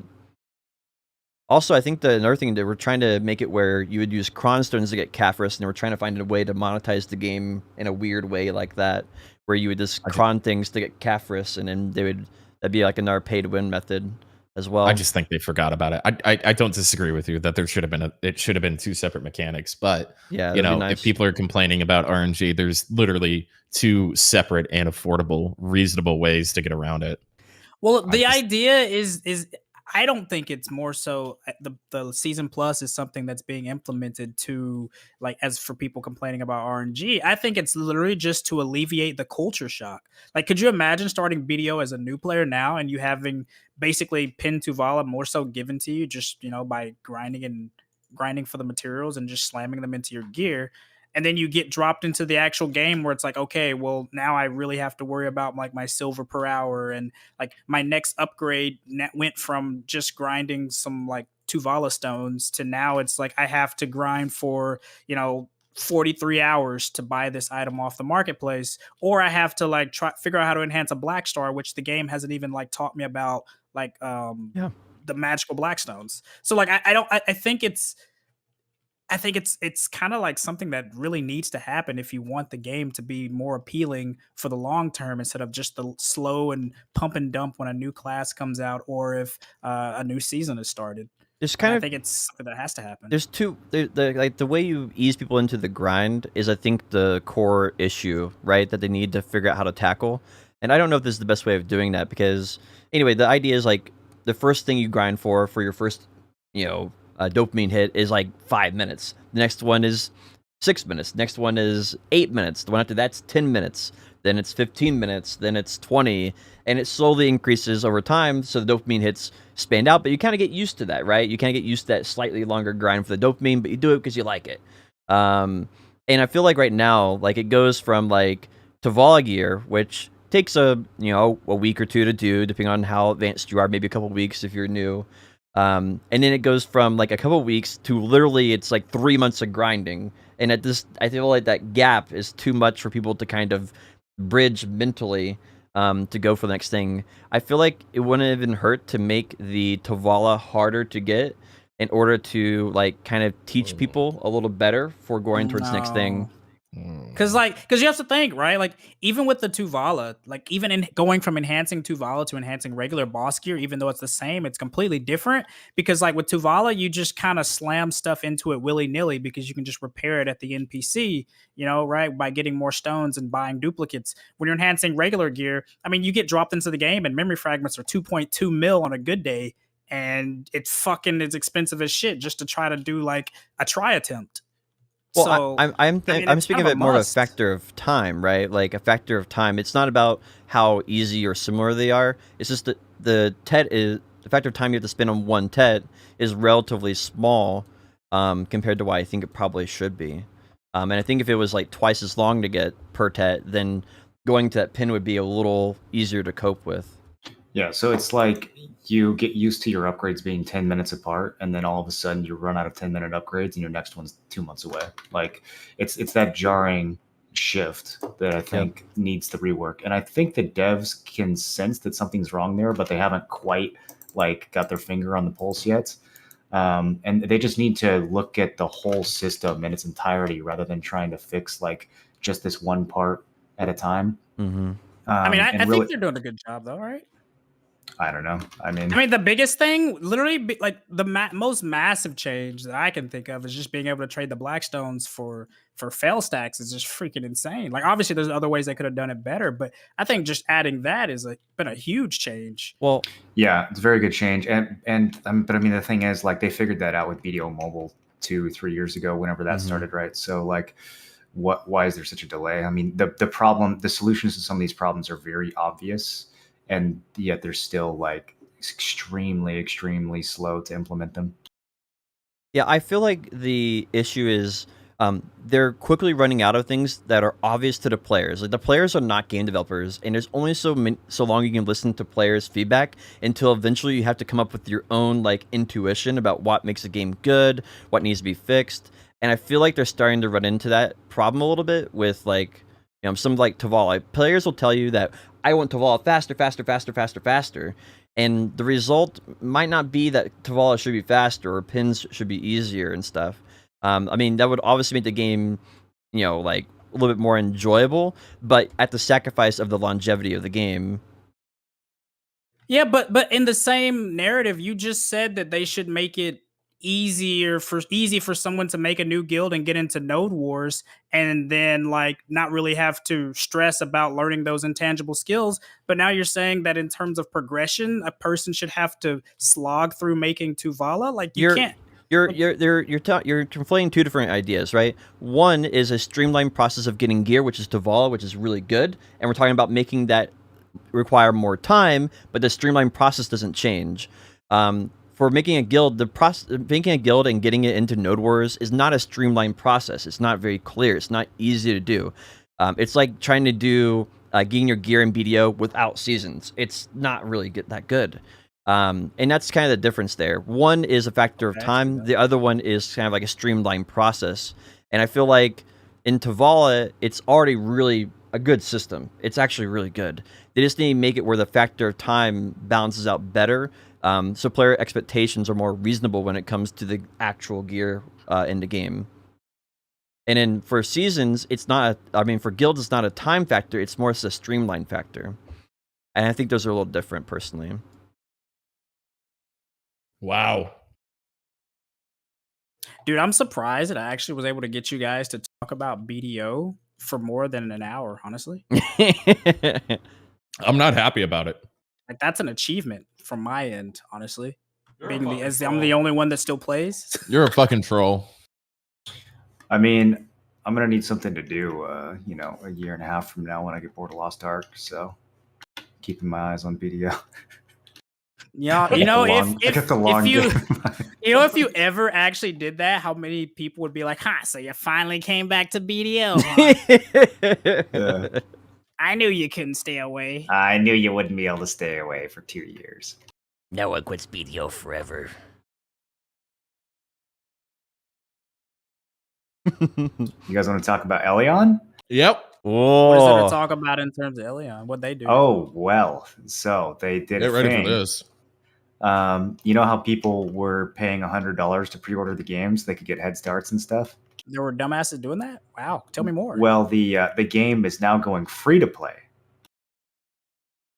What? So Yep. if you pre-ordered it for $100, you are going to be getting compensation. I don't know what that means. It doesn't sound like a refund. I don't know, In-game maybe currency. people- What? They're getting in-game currency for That's what they're less than the getting? value. And BDO is the game people shit on when they're doing So- that? If you spent $100, you're getting $70 worth of rubies or whatever. Hell yeah, dude. Wait, You they're feel giving you compensated? $100 worth of rubies? They can't even be generous and give you like a little extra or something? And that they went into their old bag of tricks, KEKW did, right? And they go, oh, yeah, this one. Remember when we told the BDO community that we wouldn't implement pay to win or that it wasn't coming? Hey, so we're going to make it free to play. but it's not our intent. Didn't they literally To include claim pay to that the win. reason BDO went pay to Not win our was intent. Not our intent is what they said. so weird, dude. They put a whole message on Twitter. It is literally. I mean, it's crazy. Someone highlighted this, and for what it really means, it's clear that 2021 has been a year of the MMO, with some fantastic entries being released. While we feel that our Elyon can hold up its weight to any of them, we basically feel like they can't hold up to any of them. We also understand that the time investment required for MMORPG is not compatible with the abundance of choice. So after some heavy consideration, we have decided to make some changes to our business model and make Elyon free to play. What the fuck? So they're basically saying, in other we're gonna words- sell you gold. Well, in other words, there's too much competition now. We don't think people actually want to buy this shit. We didn't get as many pre-orders as we thought we would, so we're changing our business model because we're fucking terrified of New World, Lost Ark, Endwalker, and everything else that's happening right now. So, for people who don't know, their previous release date was around the same time as New World release. New World got delayed, and the New World delay basically plopped right almost exactly on top of Elyon. Yeah, not good if you're an Elyon dev. No. New World is going to release the same week. Whoopsie, we didn't plan for that. Yeah, so they moved it to October 20th now. This is what they say about their business model change, right? We will be offering compensation to all of our pre-order players, and further details will be found on our website post on this topic. Although we've made this change, we wish to reiterate that our vision for the cash shop is that that is contained within Elyon is not altered, and our intent is not to use this as a justification to add pay to win. And in translation there, we're going to use this as a justification to add pay to win. That's exactly what they're going to do. I mean, why else would they go to free to play? Yeah. How else are you going to keep the lights we're going to on? go free to play, but there's not going to be any pay to win. Okay. Right? Like, what the fuck? Are you going to keep the lights on? Well, number one, We're BDO, just right? going to sell costumes, you guys. Number two, and this is real. This is some nerddom for you, real quick. Star Trek has Ferengi, right? And they're like they're merchants by trade, and they're really conniving. And they have a thing that they reference called the rule of acquisition, which is their Bible, basically. Rule of acquisition number one, literally number one. Once you have their money, don't give it back. Never give it back. Sorry, never give it back. And that's what this is. That's exactly what this is. This is so predatory. It's unbelievable. And the best part of this is, I don't know if you did this exploration potion, but if you click on that, when I see something on Twitter, the first, okay, that's something. Let's check the comments. You would expect the comments to be, fuck you and your family. I'm going to find out where you live, all that kind of shit. They must have paid people to go, excellent choice. Absolutely. Great job. I'm so happy you're doing this. Like partner, like Twitter partner people, like major people that are supposed to have brains or know about video games or something. They're applauding them for this. They're ramming people in the ass that spent money on it already. And they're clearly setting up for this game to be pay to win. And they're like, what a great decision. Because it's free now, dude. I mean, first of all, who was paying $100 who haven't paid? Pre-order Elyon, bro? Like, well, that was predatory too. You had to pay $100 to play the game when it launched. Like, who the fuck was paying $100 for Elyon? If you paid $70, you could play the next day. If you paid $50, you could play the day after that. And if you didn't pay, or if you just paid $20 or whatever, you could pay 3 days after it launched. Fuck you. Once I saw that, I'm like, I'm never playing. Oh, this game. don't worry. Absolutely They understand. Unfortunately, due to these changes that we've made to our business model, it is necessary for us to delay the game to prepare back-end systems to make the required changes. The new release date for Elyon will be October 20th. So sad. I really hope that New World, if New World gets delayed, they plop it right on October 20th, just right on the day. Fuck is with the MMO community and delaying shit for shit reasons, dude. Well, now I get to play Elyon to go recruit for my New World guild. Tired of Elyon? Join Aftershock in New World on server Eden. Message Tim Allen 1337 on Discord. Now I'm really curious though, I want to know how many people are actually hardcore fans of this. There's some small niche audience that's like, oh, this is the best. They're just like 1,000% simping for it, and they think it's going to be really good. And maybe Idiots they actually, without $40. yeah. I mean, not just broke people, but a Venn diagram, like a cross section of dumb broke people, are the people that are going to be excited about this. I actually feel kind of bad for the Elyon devs because you got to think they started working on this a few years ago. They took all the code from Terra and they were like, "Hey, we can reskin this and make a lot of money." And at the time, really their only competition was like, BDO and I don't know, maybe a couple other weird Korean games. Yeah. But then all of a sudden, in their last year of development, all these actually really promising games are coming out. And now they're like, oh shit, no one told us that all these good games are going to be coming out at the same time as our game. Well, that's why they remade it. It was Air, remember? And it was trash. And so they remade it into like a proper Korean style trash. And it's still fucking hot trash. But It's they fucking so boring. I think they were just going to throw like fodder out there because they saw the writing on the walls with BDO and they wanted to get in that space because of the money they were making from it. And then they realized that like, oh fuck, this is terrible. And some other good games are coming out. Let's try to make this more BDO-esque. Well, I think one thing that's going on behind the curtains here is that KEKW Games still wants a presence in the gaming industry, and they're trying to fill that gap. And they don't want to close the NAEU studio that they have from Black Desert, right? It's still running. It's still in the same place, same building. Dude, they're doing Guardian Tales. Is completely they had other games besides BDO. They have a bunch of like weird mobile games. They came out with Guardian Tales a little over a year ago, and they're making a lot of money off of that. Yeah, I think that this is probably one of the things that we're trying to do, right? I think this is like one of the things like, hey, we'll get an MMO out there to kind of just get it out there. And they also, KEKW also has, this is Blue Hole who designed Elyon, and they took Terra, right? They've also paid the ArcAge developers to develop ArcAge 2, and that's KEKW Games are paying them to do that for them. And imagine. So there's no way that's good. Imagine paying somebody to develop a sequel to a game. Hey, we really want you to make this. Can you make it for us?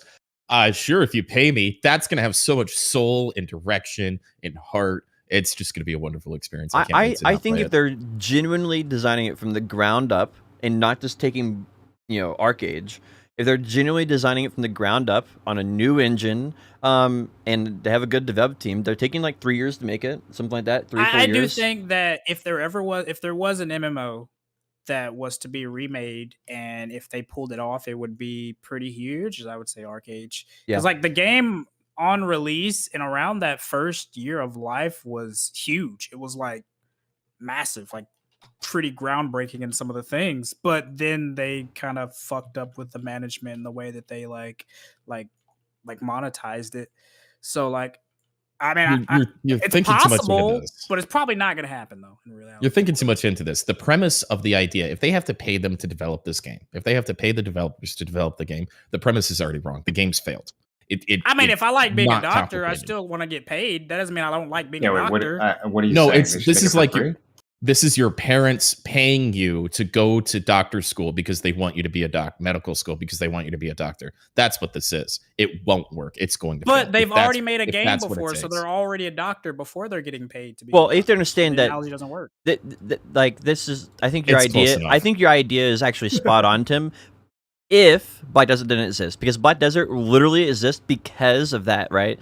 It literally exists. KEKW Games basically sponsored the curation of Black Desert. I don't know that. Yeah, and so they actually made that happen. That's why they had a publishing deal with it. That's why they had a publishing deal for NAEU. And so they're doing the same thing they did with Black Desert, and they're trying to do it again with Elyon, which didn't turn out that well, and they're trying to do it again with ArcAge too. And so we'll see. Where are you getting this from? Basically, that's why they have That's why they had a contract with the publishing in Korea for so long, because they basically helped them pay those bills.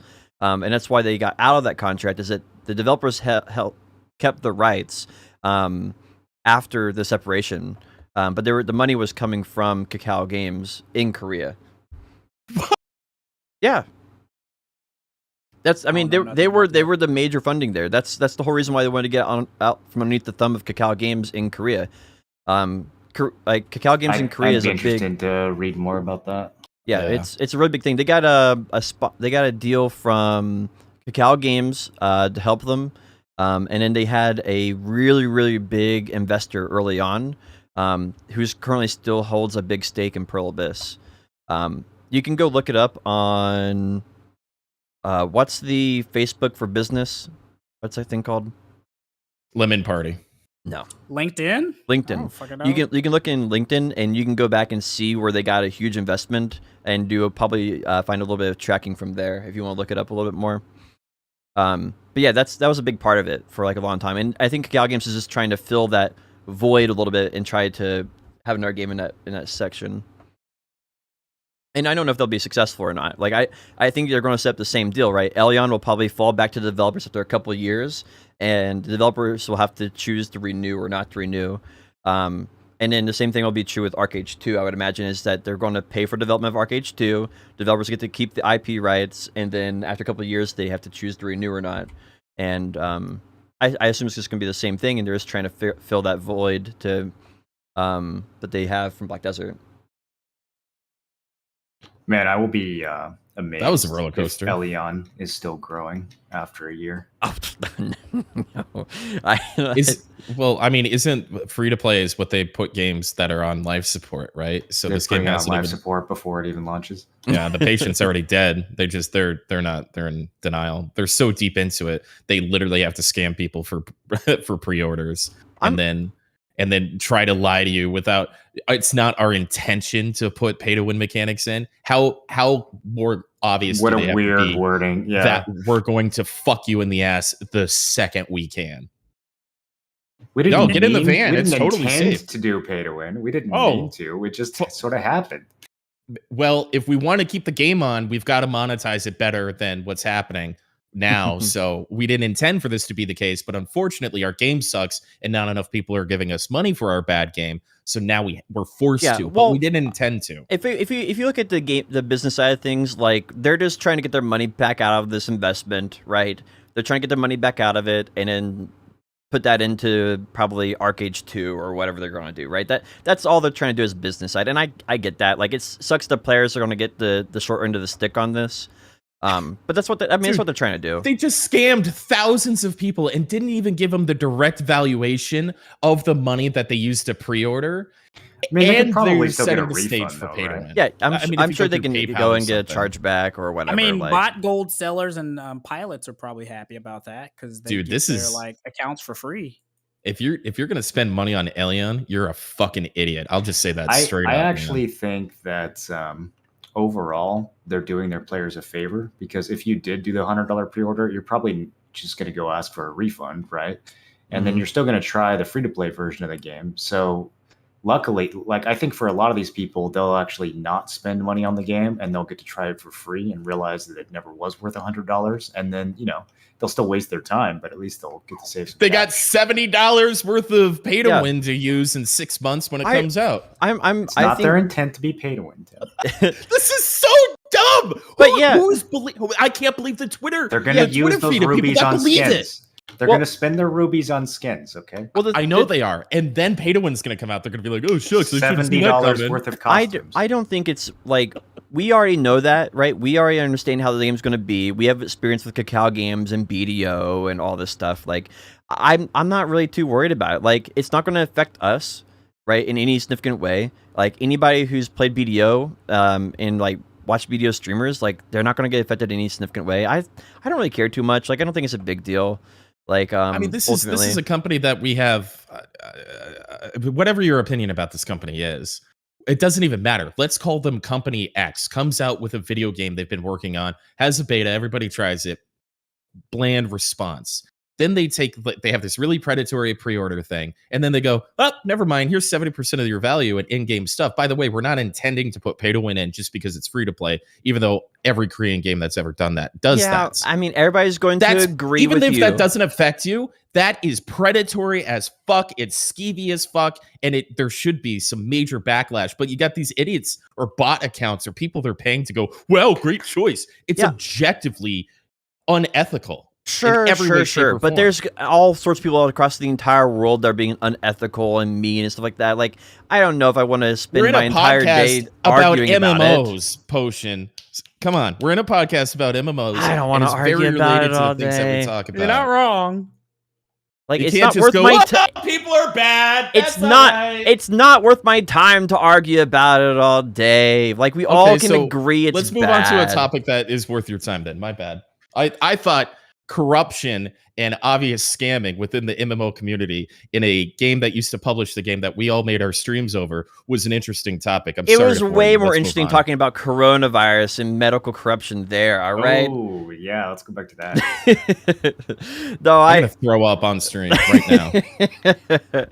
No, I don't know. It's like it's easy to like emphasize the negative points, right? Like, I don't know. There's people who are going to play that, and Yes, because they're stealing.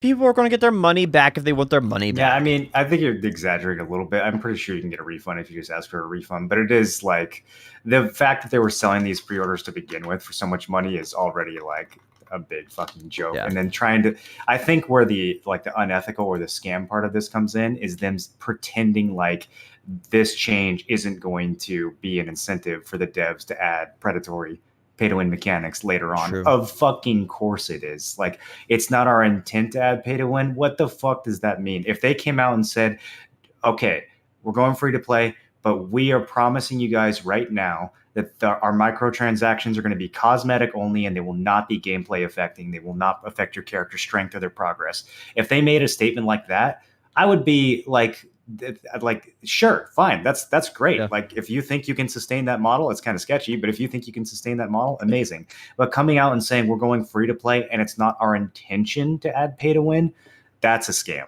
That's a fucking scam. Thank you. Yeah, and I I mean, think that's all I'm saying. Yeah. I'm an emotional I- communicator. I I don't- don't like these people to begin with, and they're doing shitty shit again, and I really want to nail them to the Shitty cross. shit. Yeah, they're doing shitty shit. They're not doing good shit. They're doing bad shit. They're doing shitty shit. that's one too many beers, shitty shit. I know what that mean, means. I don't know if there's anybody who's surprised by this, right? Do you think there's? I mean, were any of you guys actually gonna play Elyon? Honestly, No, because they were charging me $100 to play it on launch. Absolutely not. I wasn't going to play it because it's not a fun game, personally. It had nothing to do with the price. I Yeah. couldn't even get I to didn't that want to play it point. because Like, it reminds me do you of that think there's, old like- era of games of like Terra and Aeon? And Do you think shit. there's a lot of people who were actually fooled by this though? Like, they were actually like, I just don't see it. I want to give This people the is a benefit of the doubt that surprising thee move, smarter, right? I want to This think is a people are surprising move.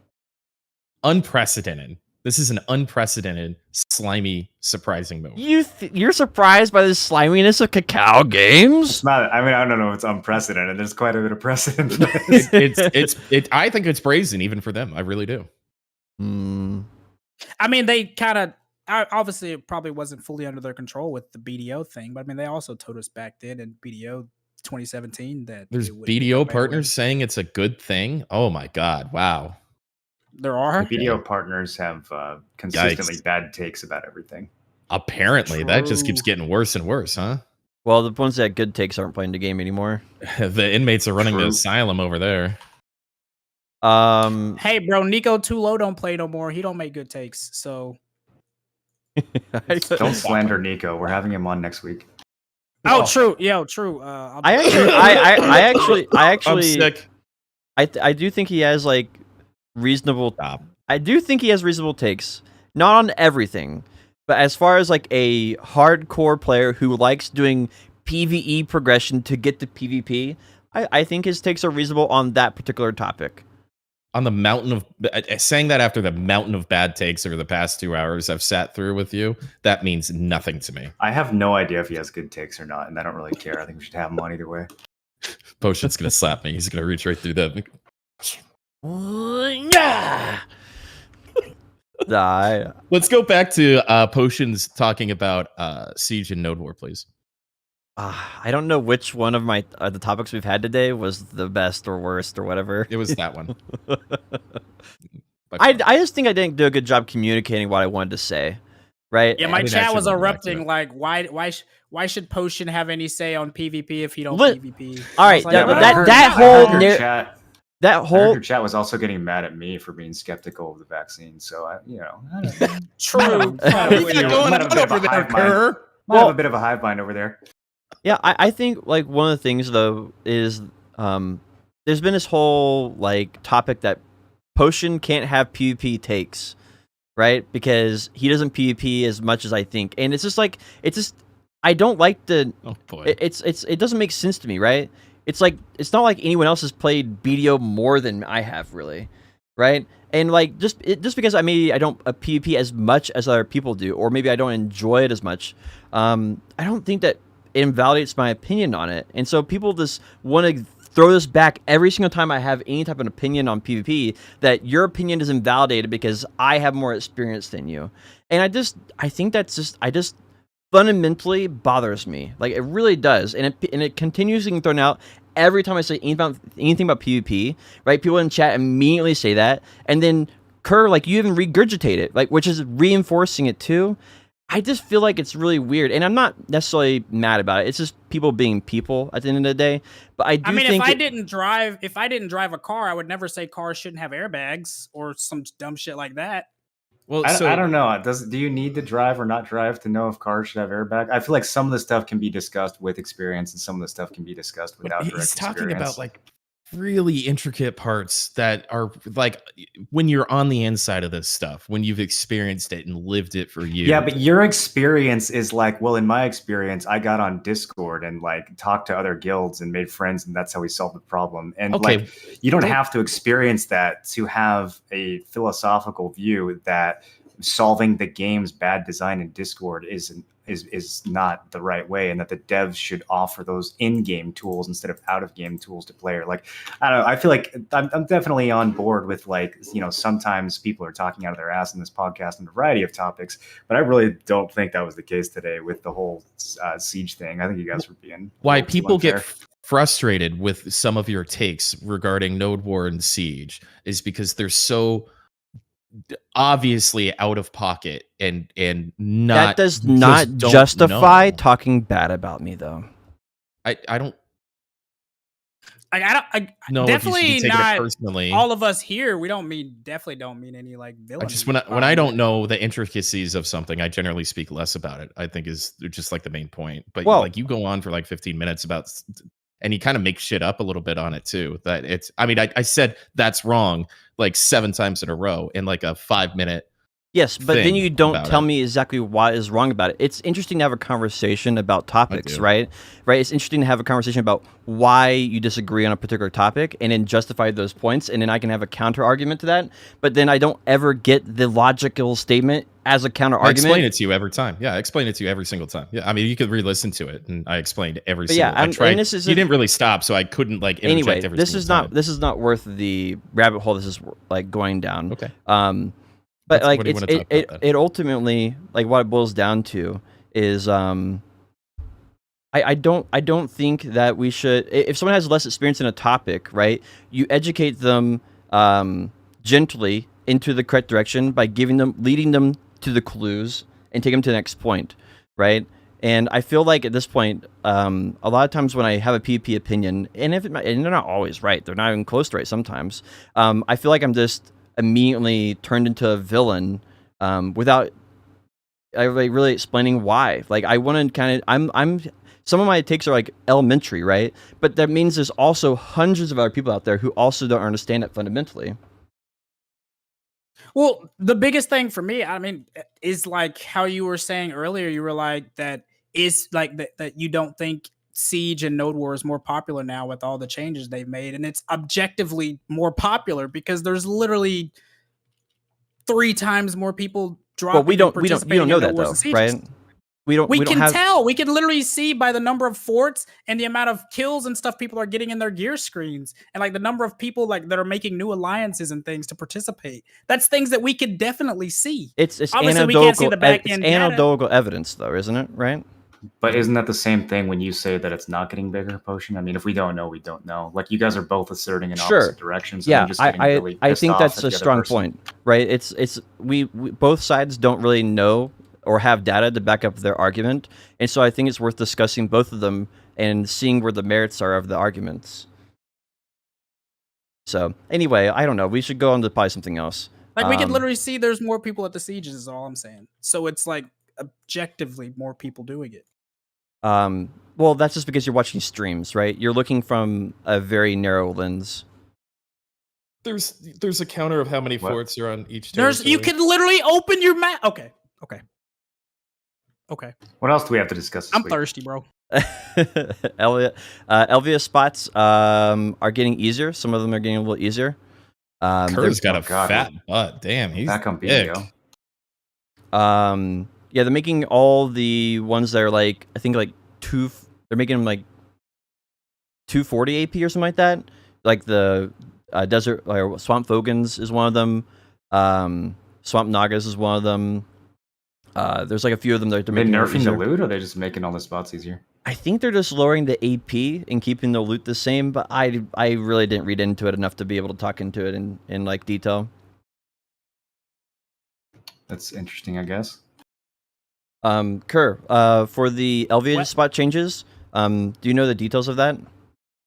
So basically, they made the spots that people weren't doing it or that weren't as good better. So all of the spots for Elvia, excluding Bloody Monastery and Orcs, they made them easier. So like making them do less damage and such to entice people to do them, as far as I understand. And they're also adding in more like rotations for the spots that are overly crowded, like Orcs and Bloody Monastery. They're adding in more like mobs, adding in more density, so people have more rotations. That's I guess That's the way I understood it. do we think that's going to actually help the lower end spots that are currently not popular? Do you think that's a good fix for those? Maybe. The thing about a lot of the Elvia spots is not that they're very tanky. It's not that they're hard to do. It's just that they hit very hard. So I mean, I guess by making it a little easier, making them hit less hard, maybe. We're in a really BDO. I know you guys haven't been playing much, but BDO's in this really weird spot where like money is fucking kind of insane. Like you could go grind Basilisk nowadays and have some hours where you hit 200 mil by getting, 40, 50 Kaffers. Like there's some pretty insane like avenues for money making now. So honestly, I'm not even sure how much of a difference it's gonna make. Cause like again, like the silver progression nowadays is really like pumped. But I guess Yeah. we'll see. Isn't that just like standard year-over-year BDO progression, though? I mean, Yeah, I yeah, think pretty much. Like Yeah. every 6 to 12 months, the amount of money you make in that game goes up by 50%. Well, the reason this happened this Inflation. time is because they added Kaffers to grind spots. So people who have maybe watching this and don't know, every grind spot that is like 240 and below, they added 10 Kaffers an hour, roughly. Every grind spot that's like 250 and above got like 20 Kaffers. And some grind spots got like 30 Kaffers an hour added to them. Like Achman, high-end Achman gets 30 Kaffers. Bassies, how much is Bassies? Do you know? I don't Bassies is remember the exact number. I hear a lot of wild ranges. You know how Yeah. that is. Bassies is pretty insane. I don't know exactly what that is. There was something else. There was another. I want to say there was another one. Oh yeah. I think it was Thornwood Forest or whatever that place was. No, not that one. The one with the 300 AP grind spot in Kama Sylvia. You talking about Ash Forest? Yeah, I think Ash Forest was another one that was on the board that people were wondering about. I think it's pretty good. They pretty much bumped the Kaffers for every spot other than Elvia. That's the TLDR over the last couple weeks, which has caused a huge influx in Kaffers into the economy, but it's had an opposite effect. Kaffers actually has gone up instead of down, which is weird. It's kind of interesting. It's sort of like what happened to me is I got like 800 Kaffers, and I was like, oh, I can just buy another 400, and then I can just get my Kaffers level. And I mean, that's because that's where everybody's at, and I think that's just going to continue happening until everybody's Kaffers level 20, right? Because that's where everybody's working on. So there's no amount that you can feed people that would be enough until everybody's just done. I kind of feel like they should just increase the maximum price on Kaffers instead of increasing the amount of Kaffers in the economy. And I feel like that would be a better compensation tool than expediting the progression of Kaffers even faster. Well, I mean, Kaffers isn't exactly at max price on servers most of the time. Like in NA, it'll hit max price every now and then, but it won't actually just sit there at max price. Like especially on like EU. I think EU nowadays they're like we're 2.7, right, for Kaffers on EU. Yeah. So like it's not really sitting sold out, maxed out all the time. So like increasing the max price doesn't really change a whole lot with it.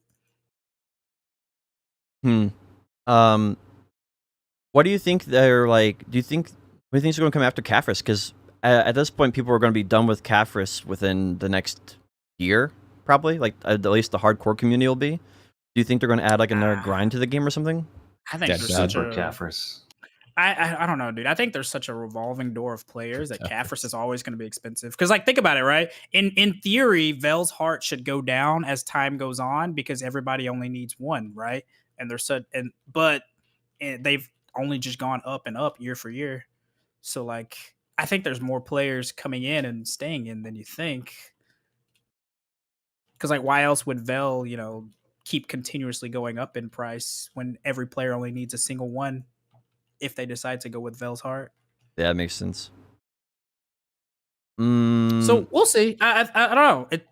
It's interesting. It's gonna be depending on what they do. Like they're doing some kind of things. Like we're supposed to be getting the second Fallen God piece, the helmet, right, later this year. Yeah. That'll add another like big Cafris need, right? More people will be like, oh, I gotta push C10 on my helmet. And but then you mispronounced Cronstone. Yeah. I mean, you still have to get Cafris 10 first, Tim. Damn it. Boomer. But yeah, I don't know. We'll see. We'll see. Whoa. It's reform Boomer to you, all right? Fuck you. My bad, Zoomer. Oh my god. Dude, it is going to be so hard Mr. for me to Allen. enjoy PvP in any other game after playing New World. Like, holy fuck, I hope games learn from this game's PvP. Apparently there's big PvP going on right now. The last like hour and a half while we've been doing the podcast, Volk and I have just been going around like 2v1, 2v2, 2v3, 2v4ing and just steamrolling, and it's so fucking satisfying, dude. Like the time to kill in this game is perfect.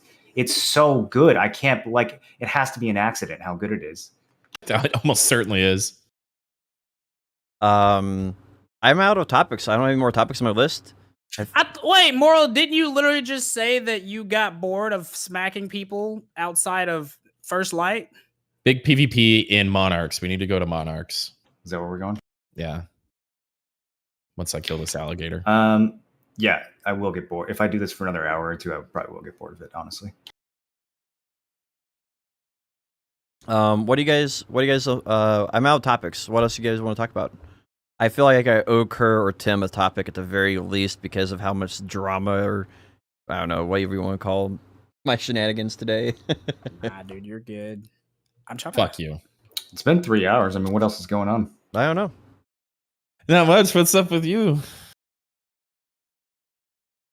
Got in his star medal. So I want to ask you guys a question. Okay? Oh boy. It's going to be about BDO, okay? And you guys probably won't care. So BDO, they gave out these 2 cakes today with like a code for the 11-year anniversary of KEKW or of Pearl Abyss being a business or whatever.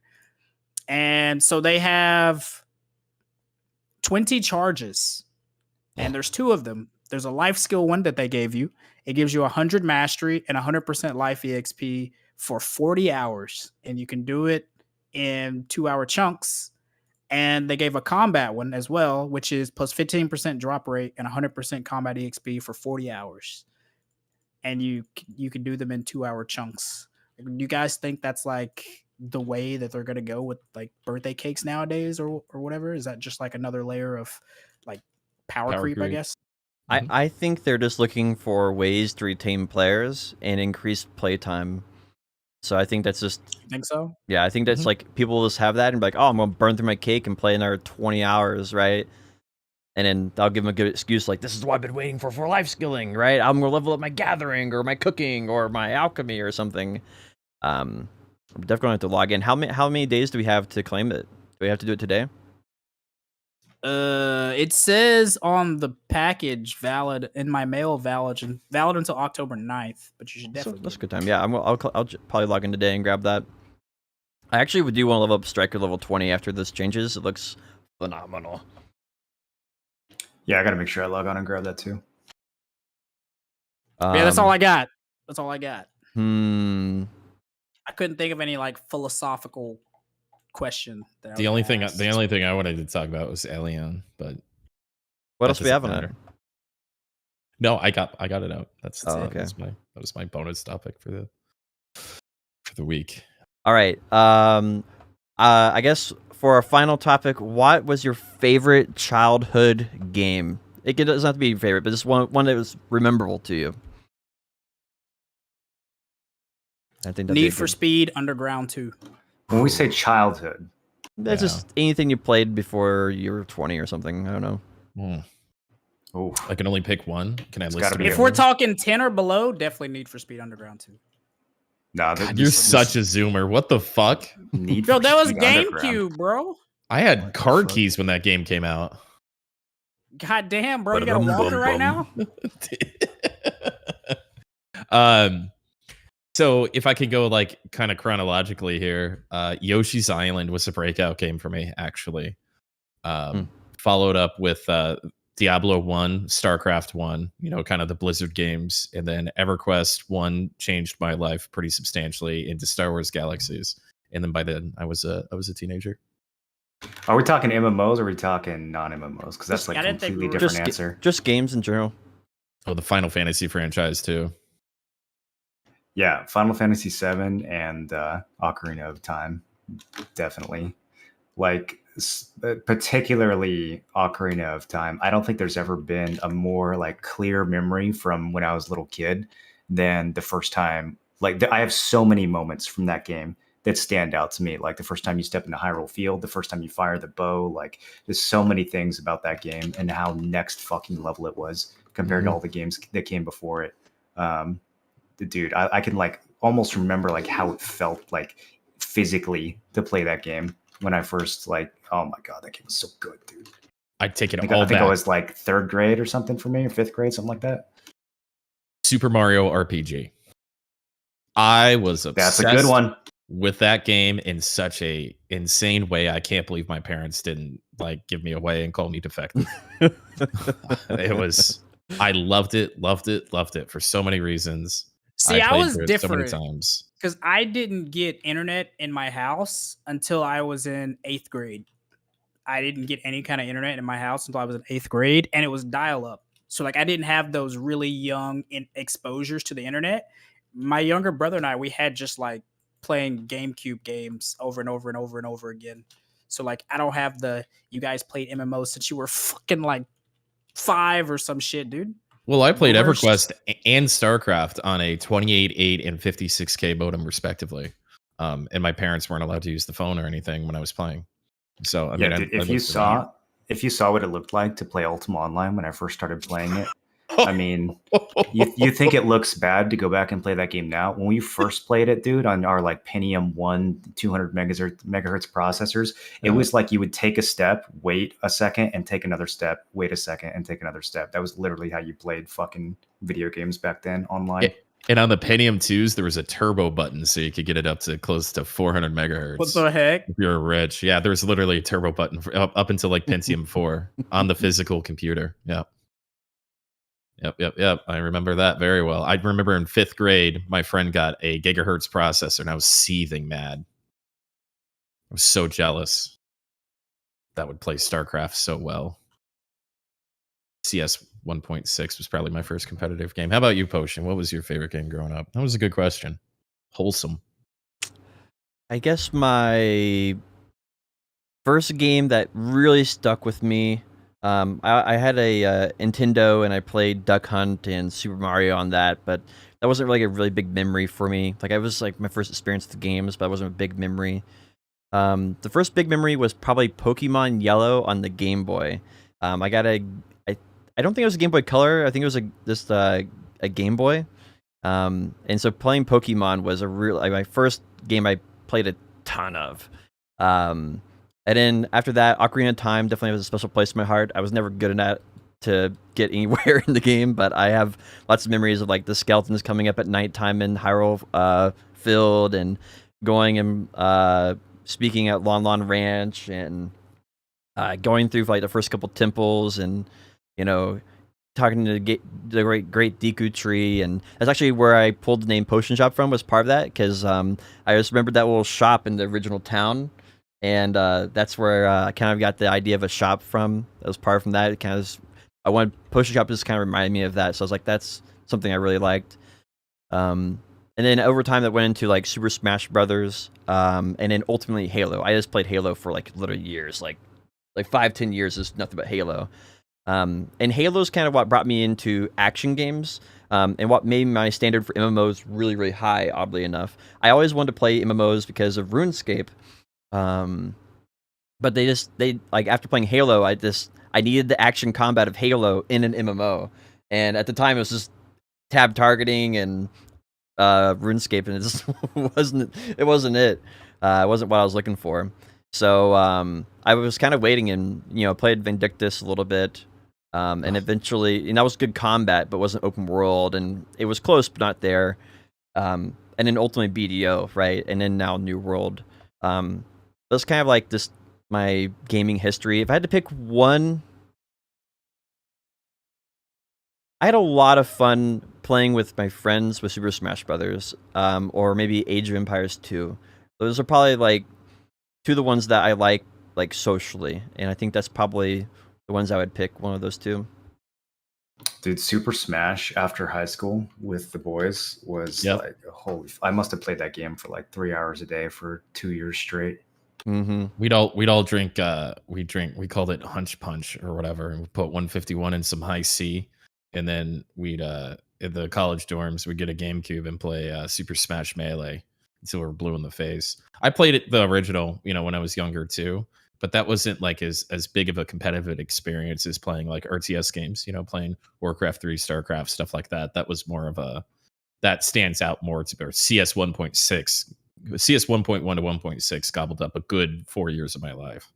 So, wow, what an interesting question. Thinking about all the different games I've dived in on super hard, from One of years the old. One of my like funniest memories from high school was after we played like 2 or 3 years of Smash Bros straight every fucking day. We went in and the game actually records like the different characters, how many hours they've been played, and the win-loss ratios for each one.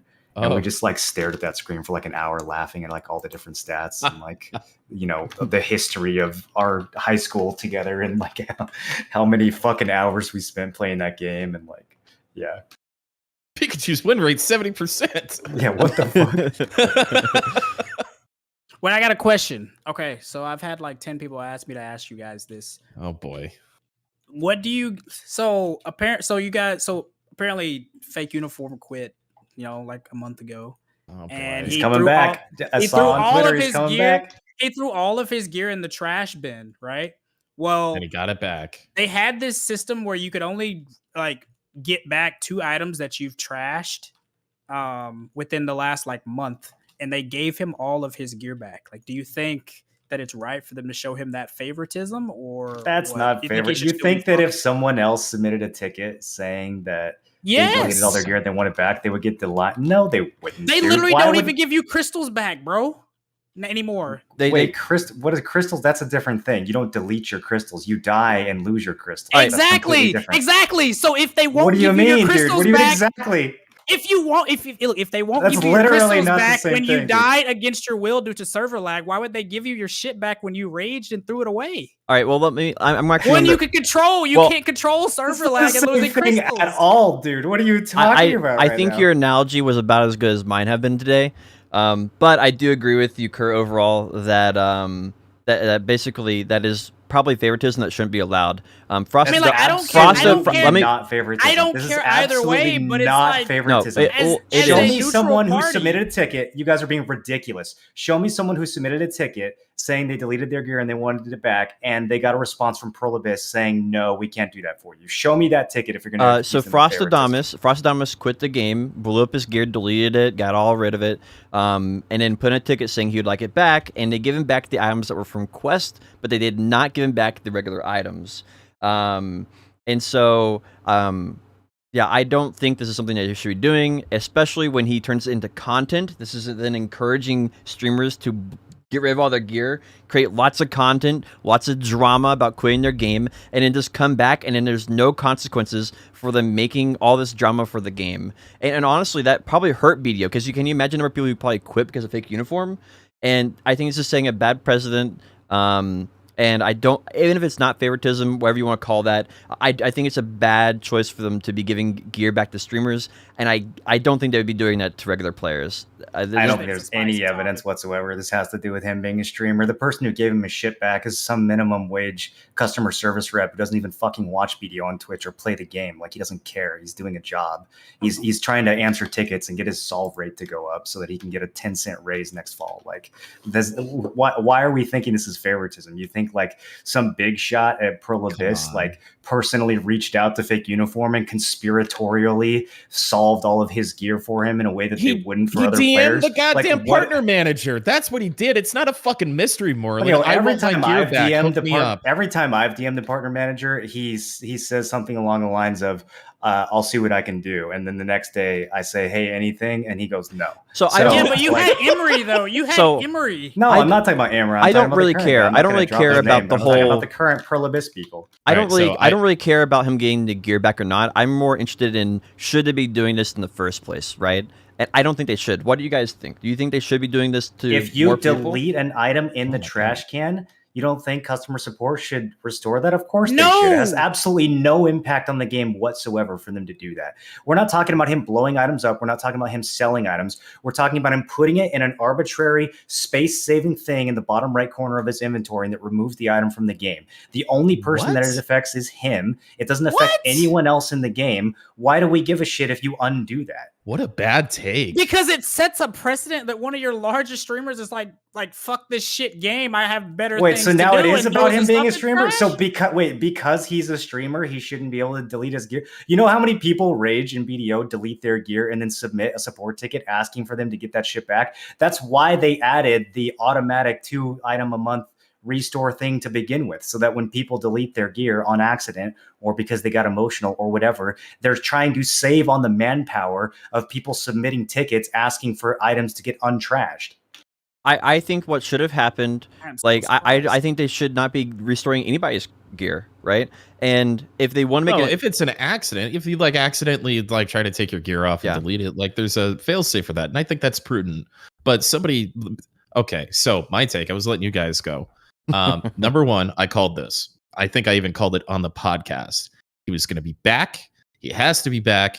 He doesn't have the spine to. Yes, every time we know, Tim. Every time anyone quits, they're always going to be back. Everyone says this about everyone. Number two. Well, I was right. I don't say it about everybody. I didn't say it about you. Number two. This man wouldn't know character if it sat in his lap and called him dead. Okay. We don't need to be taking personal attacks.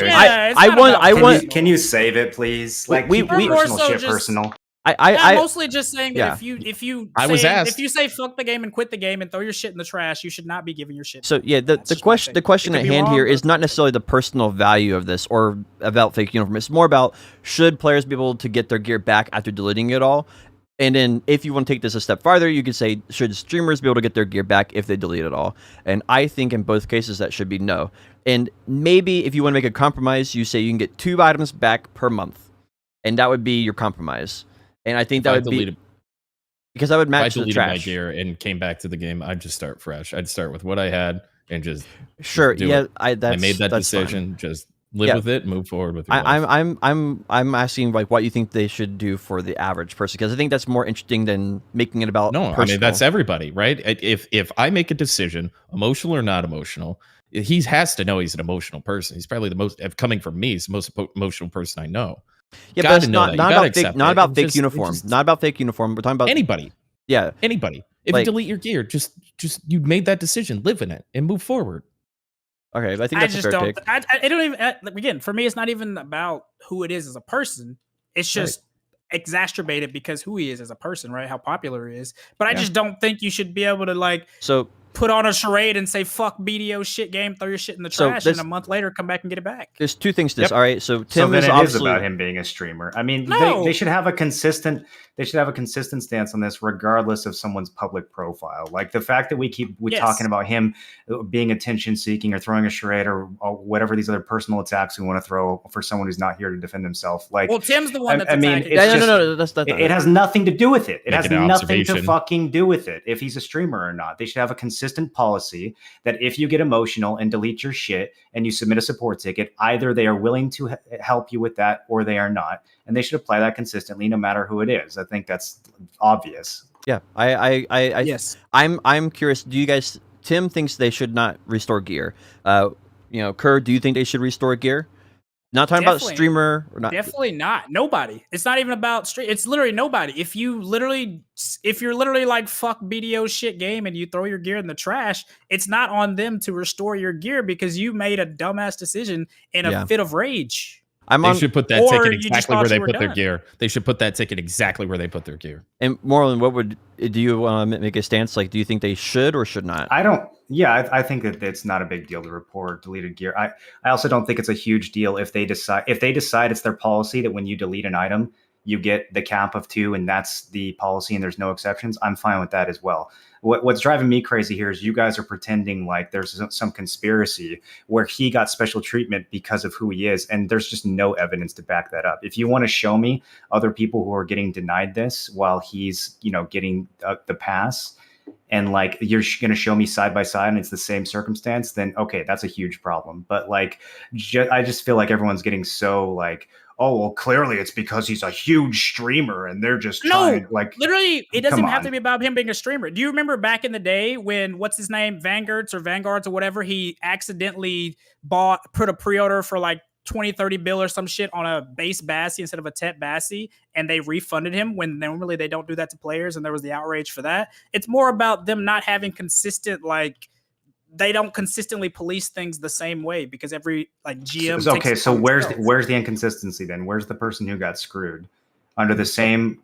Like, I don't know what happened with Frost. Didn't he quit like under KEKW? Wasn't that completely different people answering the tickets? I mean, that's literally like when Potion was like, you could go and search LinkedIn for the business agreement with KEKW and fucking PA. Like, that's not a very good argument to defend. I don't have the burden of proof. You guys are the one putting forth the accusation of unfairness here. I don't have the burden of proof. The thing in the game. Hold on. The thing in the game that they have is if you accidentally delete gear, the last 2 things you can get back. The last 2 things. I think you should have 2 things back. The last 2 things he put in the trash can, let him have it back. Even if it expired after the 30 days. Hey, here's a consideration. You're welcome, kind of thing.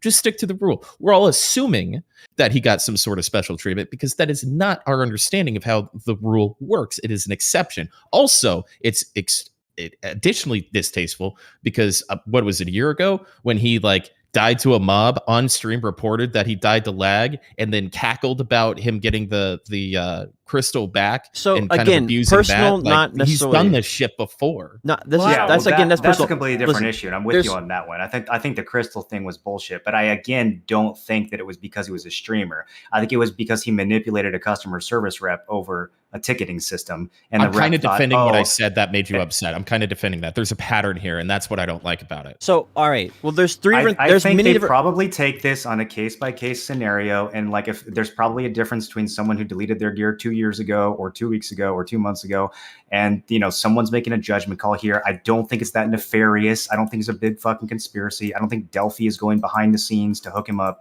because he's a streamer or any of that. If you want to show evidence that that's happening, okay, but to just we literally jump can't. to conspiracy. That's such a yeah. All right. Well, obviously, well, if you can't do that, why are you making the accusation? Because it's against the rules. It is not the way the game is set up. The game is set up that if the last 2 things you deleted on accident, you can get back. It doesn't say, there's not been a statement, hey, if you delete all your gear, send in a ticket. We'll send it back. That's not how it works. You delete shit, it's gone, especially after 30 days. By the way, it's been after 30 days. All right, there's a feature that allows you to do this automatically without contacting support. That's not the same as them saying, under no circumstances ever will we ever restore items beyond these 2. All right, Have they said that? One thing I want to clear up here is there's several different topics here, and I feel like we need to have a closure in a couple of them, right? Because we're talking about one fake uniform, then we're talking about streamers, and then we're talking about the topic in general, and then we're also talking about what customer service should do. So first, customer service had their policy updated. They made a public post on the website about it, and we should probably go reference that to see what their current policy is. If what they did for fake uniform doesn't line up with their current policy, then that would be a good discussion to have at that point, because we'd actually have some evidence to talk about. It is so ordinary for MMO companies to give you back things that you have deleted. Of course, they're going to do that because they want to retain you as a player. Every MMO does this. You delete your character on WoW. You come back 6 months later. You submit a support ticket. You say, I want my character to get restored. Even if they have a policy that says they won't do that, there's going to be plenty of times where they make an exception, either because the customer service guy is human and he wants to be nice, or because they simply want to retain you as a player and their management has told them that, like, use your best judgment, but sometimes we make an exceptions to this. Like, I don't know, to just jump straight to this weird malicious conspiracy is very over the top to me. Of course, MMO companies are going to try to keep players who quit the game when they come back and say, hey, I want to unquit. I'm making the broad malicious. general statement in the absence of whoever it is that you should not have your shit replaced for making a stupid decision. That's just my stance. That's sound. I think that's reasonable. Yeah, regardless of whoever it is that made it, you should not have your shit. I think we can all agree that we would like a consistent policy to be applied. It would be nice if they had something like that. And maybe that's just our own ignorance. Maybe they do have one and we just don't know. And then the other thing is the topic of if there's maybe some type of favoritism going on or fake uniform coming back to the game. And I feel like, that whole conversation topic, we can't really make any headway on that because, one, we don't have the information of the rep. We don't have the information about their policy. And I don't really feel like we can make any headway on that. I mean, it's just, at that point, it's just arguing to be arguing. And we probably should just come back and revisit when we have a little bit more evidence if we want to in the future. No, I'll pass. I don't know. That was a I said terrible what I wanted to question, say Kerr. about that. Yeah. Dude, I literally just wanted you guys' attention or opinion on if they should repair someone's gear if they threw it away. I think I don't I think really it was feel a good strongly one way or another, but I do think the obvious answer from the company's perspective is restore it. Yeah, such a terrible precedent. I'm with Potion on that one. Yeah, I think that it would be better if they just let you live with their consequences with that, and if you want to restart, you want to restart and stuff like that. So, because I mean, if they restore gear, then it basically encourages you to like take risk blowing up all your gear, deleting it, quitting the game, and coming back. And I feel like that's just not a. I think blowing up your gear and deleting your gear are two separate things. Obviously, they should never restore anyone's enhancing failures. Yeah, I mean, but that's generally what basically happens, right? Is you quit the game and you're going to blow up all your stuff. And so then you blow it up and then you delete it because you want to quit the game and then you come back. So I this gives me a weird feeling about it all. I think the best thing for the game is for it just to stay deleted. I think the best thing for the company for player retention is to restore the gear. And I don't know which one is the best choice, really. It's interesting though. I don't see how it harms the game to allow people to reclaim their trashed items. I mean, it's a base feature that already works twice a month. I don't know what harm is caused by expanding that on, special occasions, but I don't really feel that strongly the other direction either. I mean, if they want to make it their policy that they never do that, it's also not a big deal to me. I would say the only gameplay side I could see get hurt is it kind of hurts the story of your progression in the game, right? You tell all your friends, I'm quitting, I'm going to blow up my gear, I'm going to delete it if it actually succeeds, and then you just come back and then the entire story ends up being kind of like a lie, right? You kind of lied to your friends, you kind of lied to all the people that were in your community or your guild or whatever the case may be, and I feel like that hurts the social gameplay value of the game a lot, and I think that's why they should stay deleted. Now, so I've never seen deleting gear as a permanent thing in BDO. I've known that you could submit a ticket to restore items. Obviously, I thought this was common knowledge. So anytime someone deletes their gear in BDO, I always look at that as a temporary thing. If someone really wants to quit, they sell their gear on the market. That is the actual deletion of your gear. So that's how I've always looked at it. I've always seen deleting it like the trash can is just like a temporary storage bin that you can the recycling bin on your computer where you can just click undo and put it back. Do you think that's how the I've way... always viewed the bin in that game? Do you think that's good for the game real though? Quick, so someone actually just said something in chat that reminded me of my experience as a customer service guy at Albion, I actually had tickets. And, some of these I didn't know if they were true or not, but I would get tickets from people in Albion who would say things like, my girlfriend got mad at me and deleted my character. Can you please help me? So there are circumstances where, you might, depending on what's going on, like the customer service rep might have the discretion to make an exception to what's generally the rule. And like, I don't think that's the end of the world. No, I don't Okay, think so it is. do you think that's what happened or you don't? I don't think it matters either way. I do think what's what happened. Were you trying to say that you think that the customer service made a discretionary call on this? I don't know. I don't know how strict they are with the rules of restoring gear. I've never run into any issues with people submitting support tickets and not getting their gear back. I thought that was just like a standard thing that customer service would do. And usually when they do it, they say like, hey, this is kind of obnoxious. Don't delete your gear again. We're going to give you a one-time exception. Like, I would assume that there's something like that would come along with it. If you're someone who deletes your gear every other month, probably they'll stop helping you. That would be my expectation, but I have no idea. Like, I'm not on their customer service team. I don't know how it actually plays out. Yeah. I actually got crowns back. I deleted crowns once, and I wanted, because I was trying to put all 5 on one character, and they actually restored them active. I had free world chat for an extra week because they restored them all as the active 7-day things because they didn't know what it was. What? But you don't think they should restore them? I thought they were going to. I wanted them to restore them as. I was trying to transfer Expired one items. character. Yeah, I wanted to have them as expired items, just as trophies. And so I didn't see any nefarity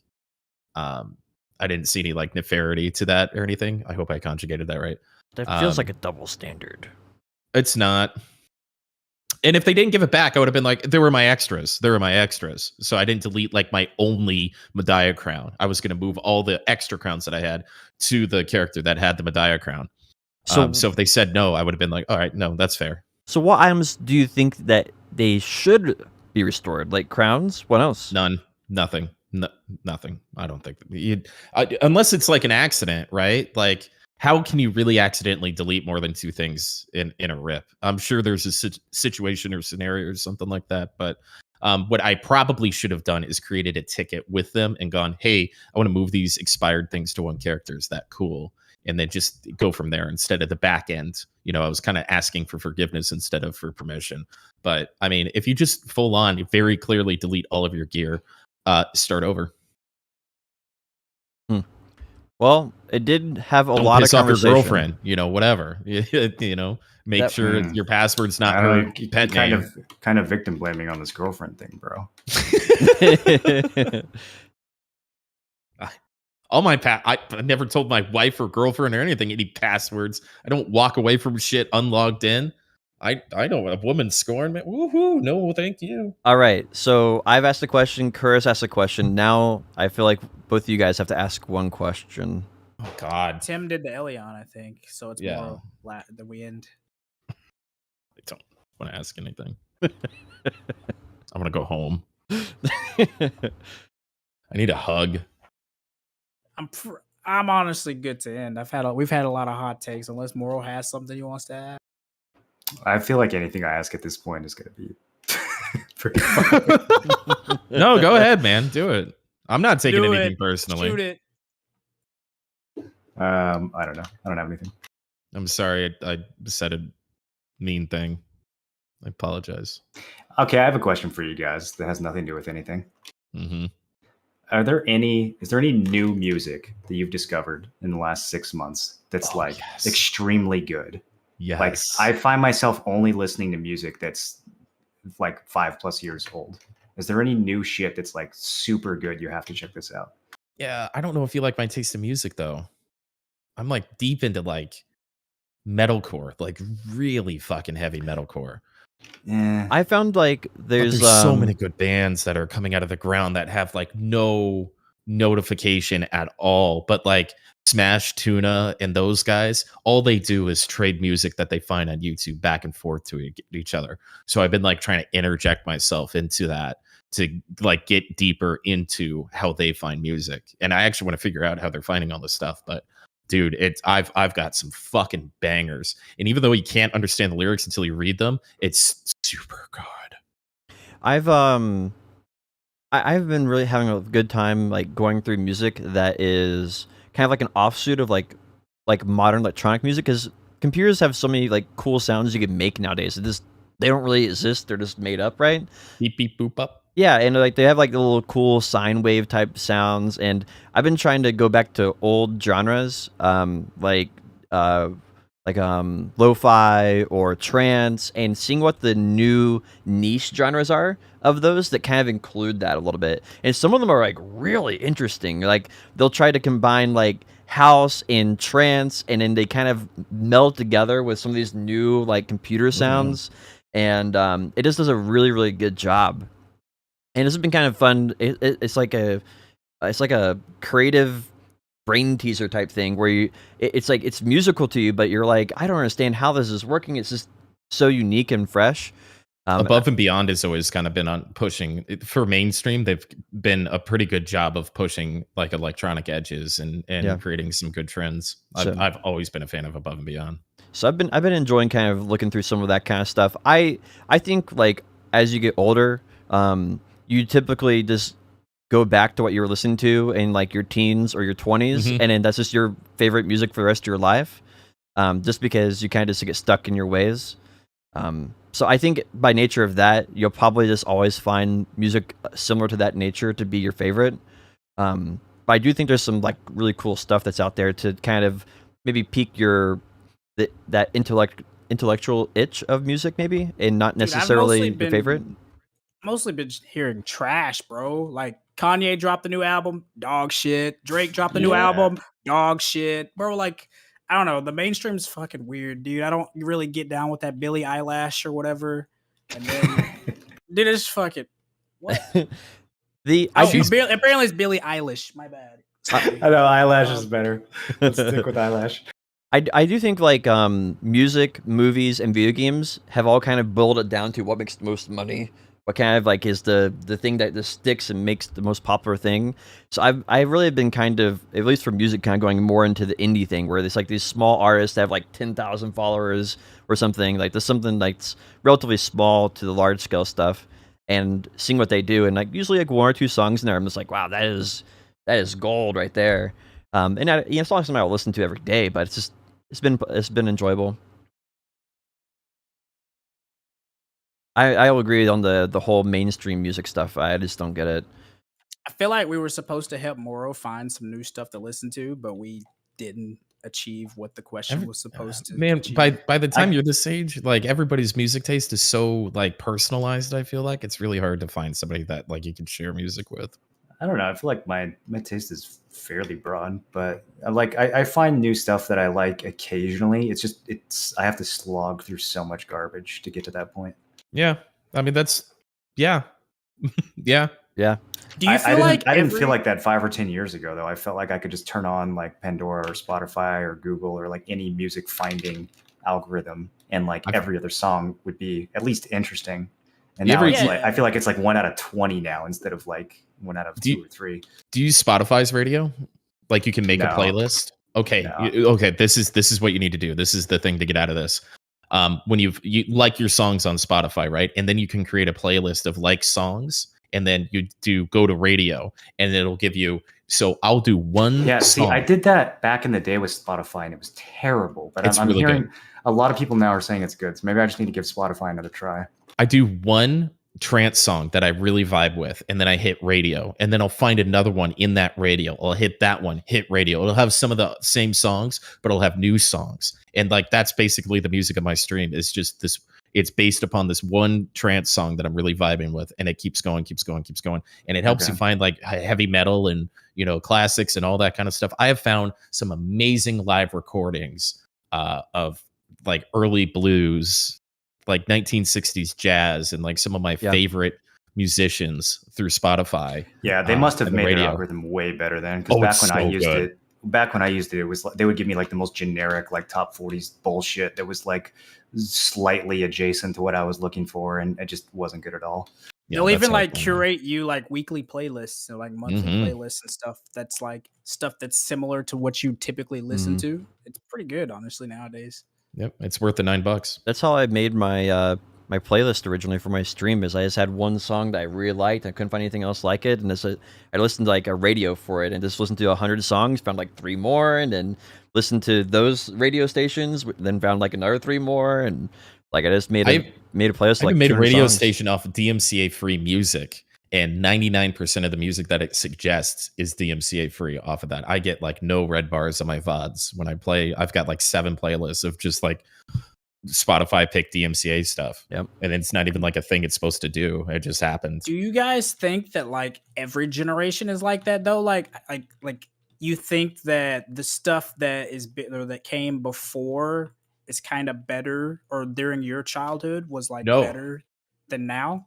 No, I don't think the so? music, the metal I'm listening to now can't even Limp Bizkit, Korn. Okay, old Korn was hit different, right? There's some bands that just really hit a vibe. The timing was right.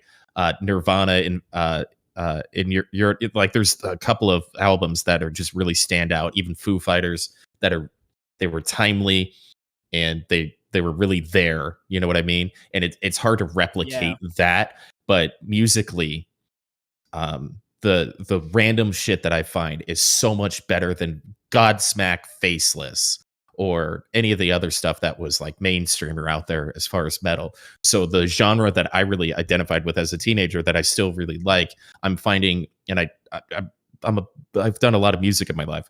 I'm finding offshoots, right? And getting into these deeper kind of niche genres. And I'm like, okay, that's not for me. That's a little too thrash. This is great. I love the lows that, this metalcore does, or this screamcore, or whatever it is. And so it's all these little branches I get to go into instead of just like what MTV puts out, being able to find really music that really speaks to you in the most like selfish way, instead of just, oh, you like metal? Well, I guess you listen to Korn and Godsmack and Metallica. Yeah, brother. I mean, that's what it used to be. Now I'm listening to Draco US, and I just, my neighbors hate me. Yep, I do think it's a lot better for like discoverability of like these like small artists and stuff like that. Mm-hmm. For sure. I think it's much better anyway. Good question. I'll come up with a wholesome ending question for next week, but I don't have one off the top of my head, and I don't want to just spit out fodder. Well, we want to wrap it up then? That was a good way to end this kind of tenuous podcast. Roller coaster. I love all of you guys, by the way, except for Potion when he talks about PvP. No, I'm kidding. I'm kidding. Toxic. That was episode 60. He blacked his camera out, bro. He's taking his. Never mind. That was episode 60 of Nerds and Words. I got the distinct pleasure of kind of being your host, Tim Allen 1337. Before we call this, I like to roll out the red carpet for you guys. And if you got something special or interesting going on your channel, or you just want to take 5 seconds to plug yourself, Kerr, go ahead. What do you got going on this week, man? You're nothing special. Just another week of getting back into a groove, a schedule with like work and school and shit. Potion, come back.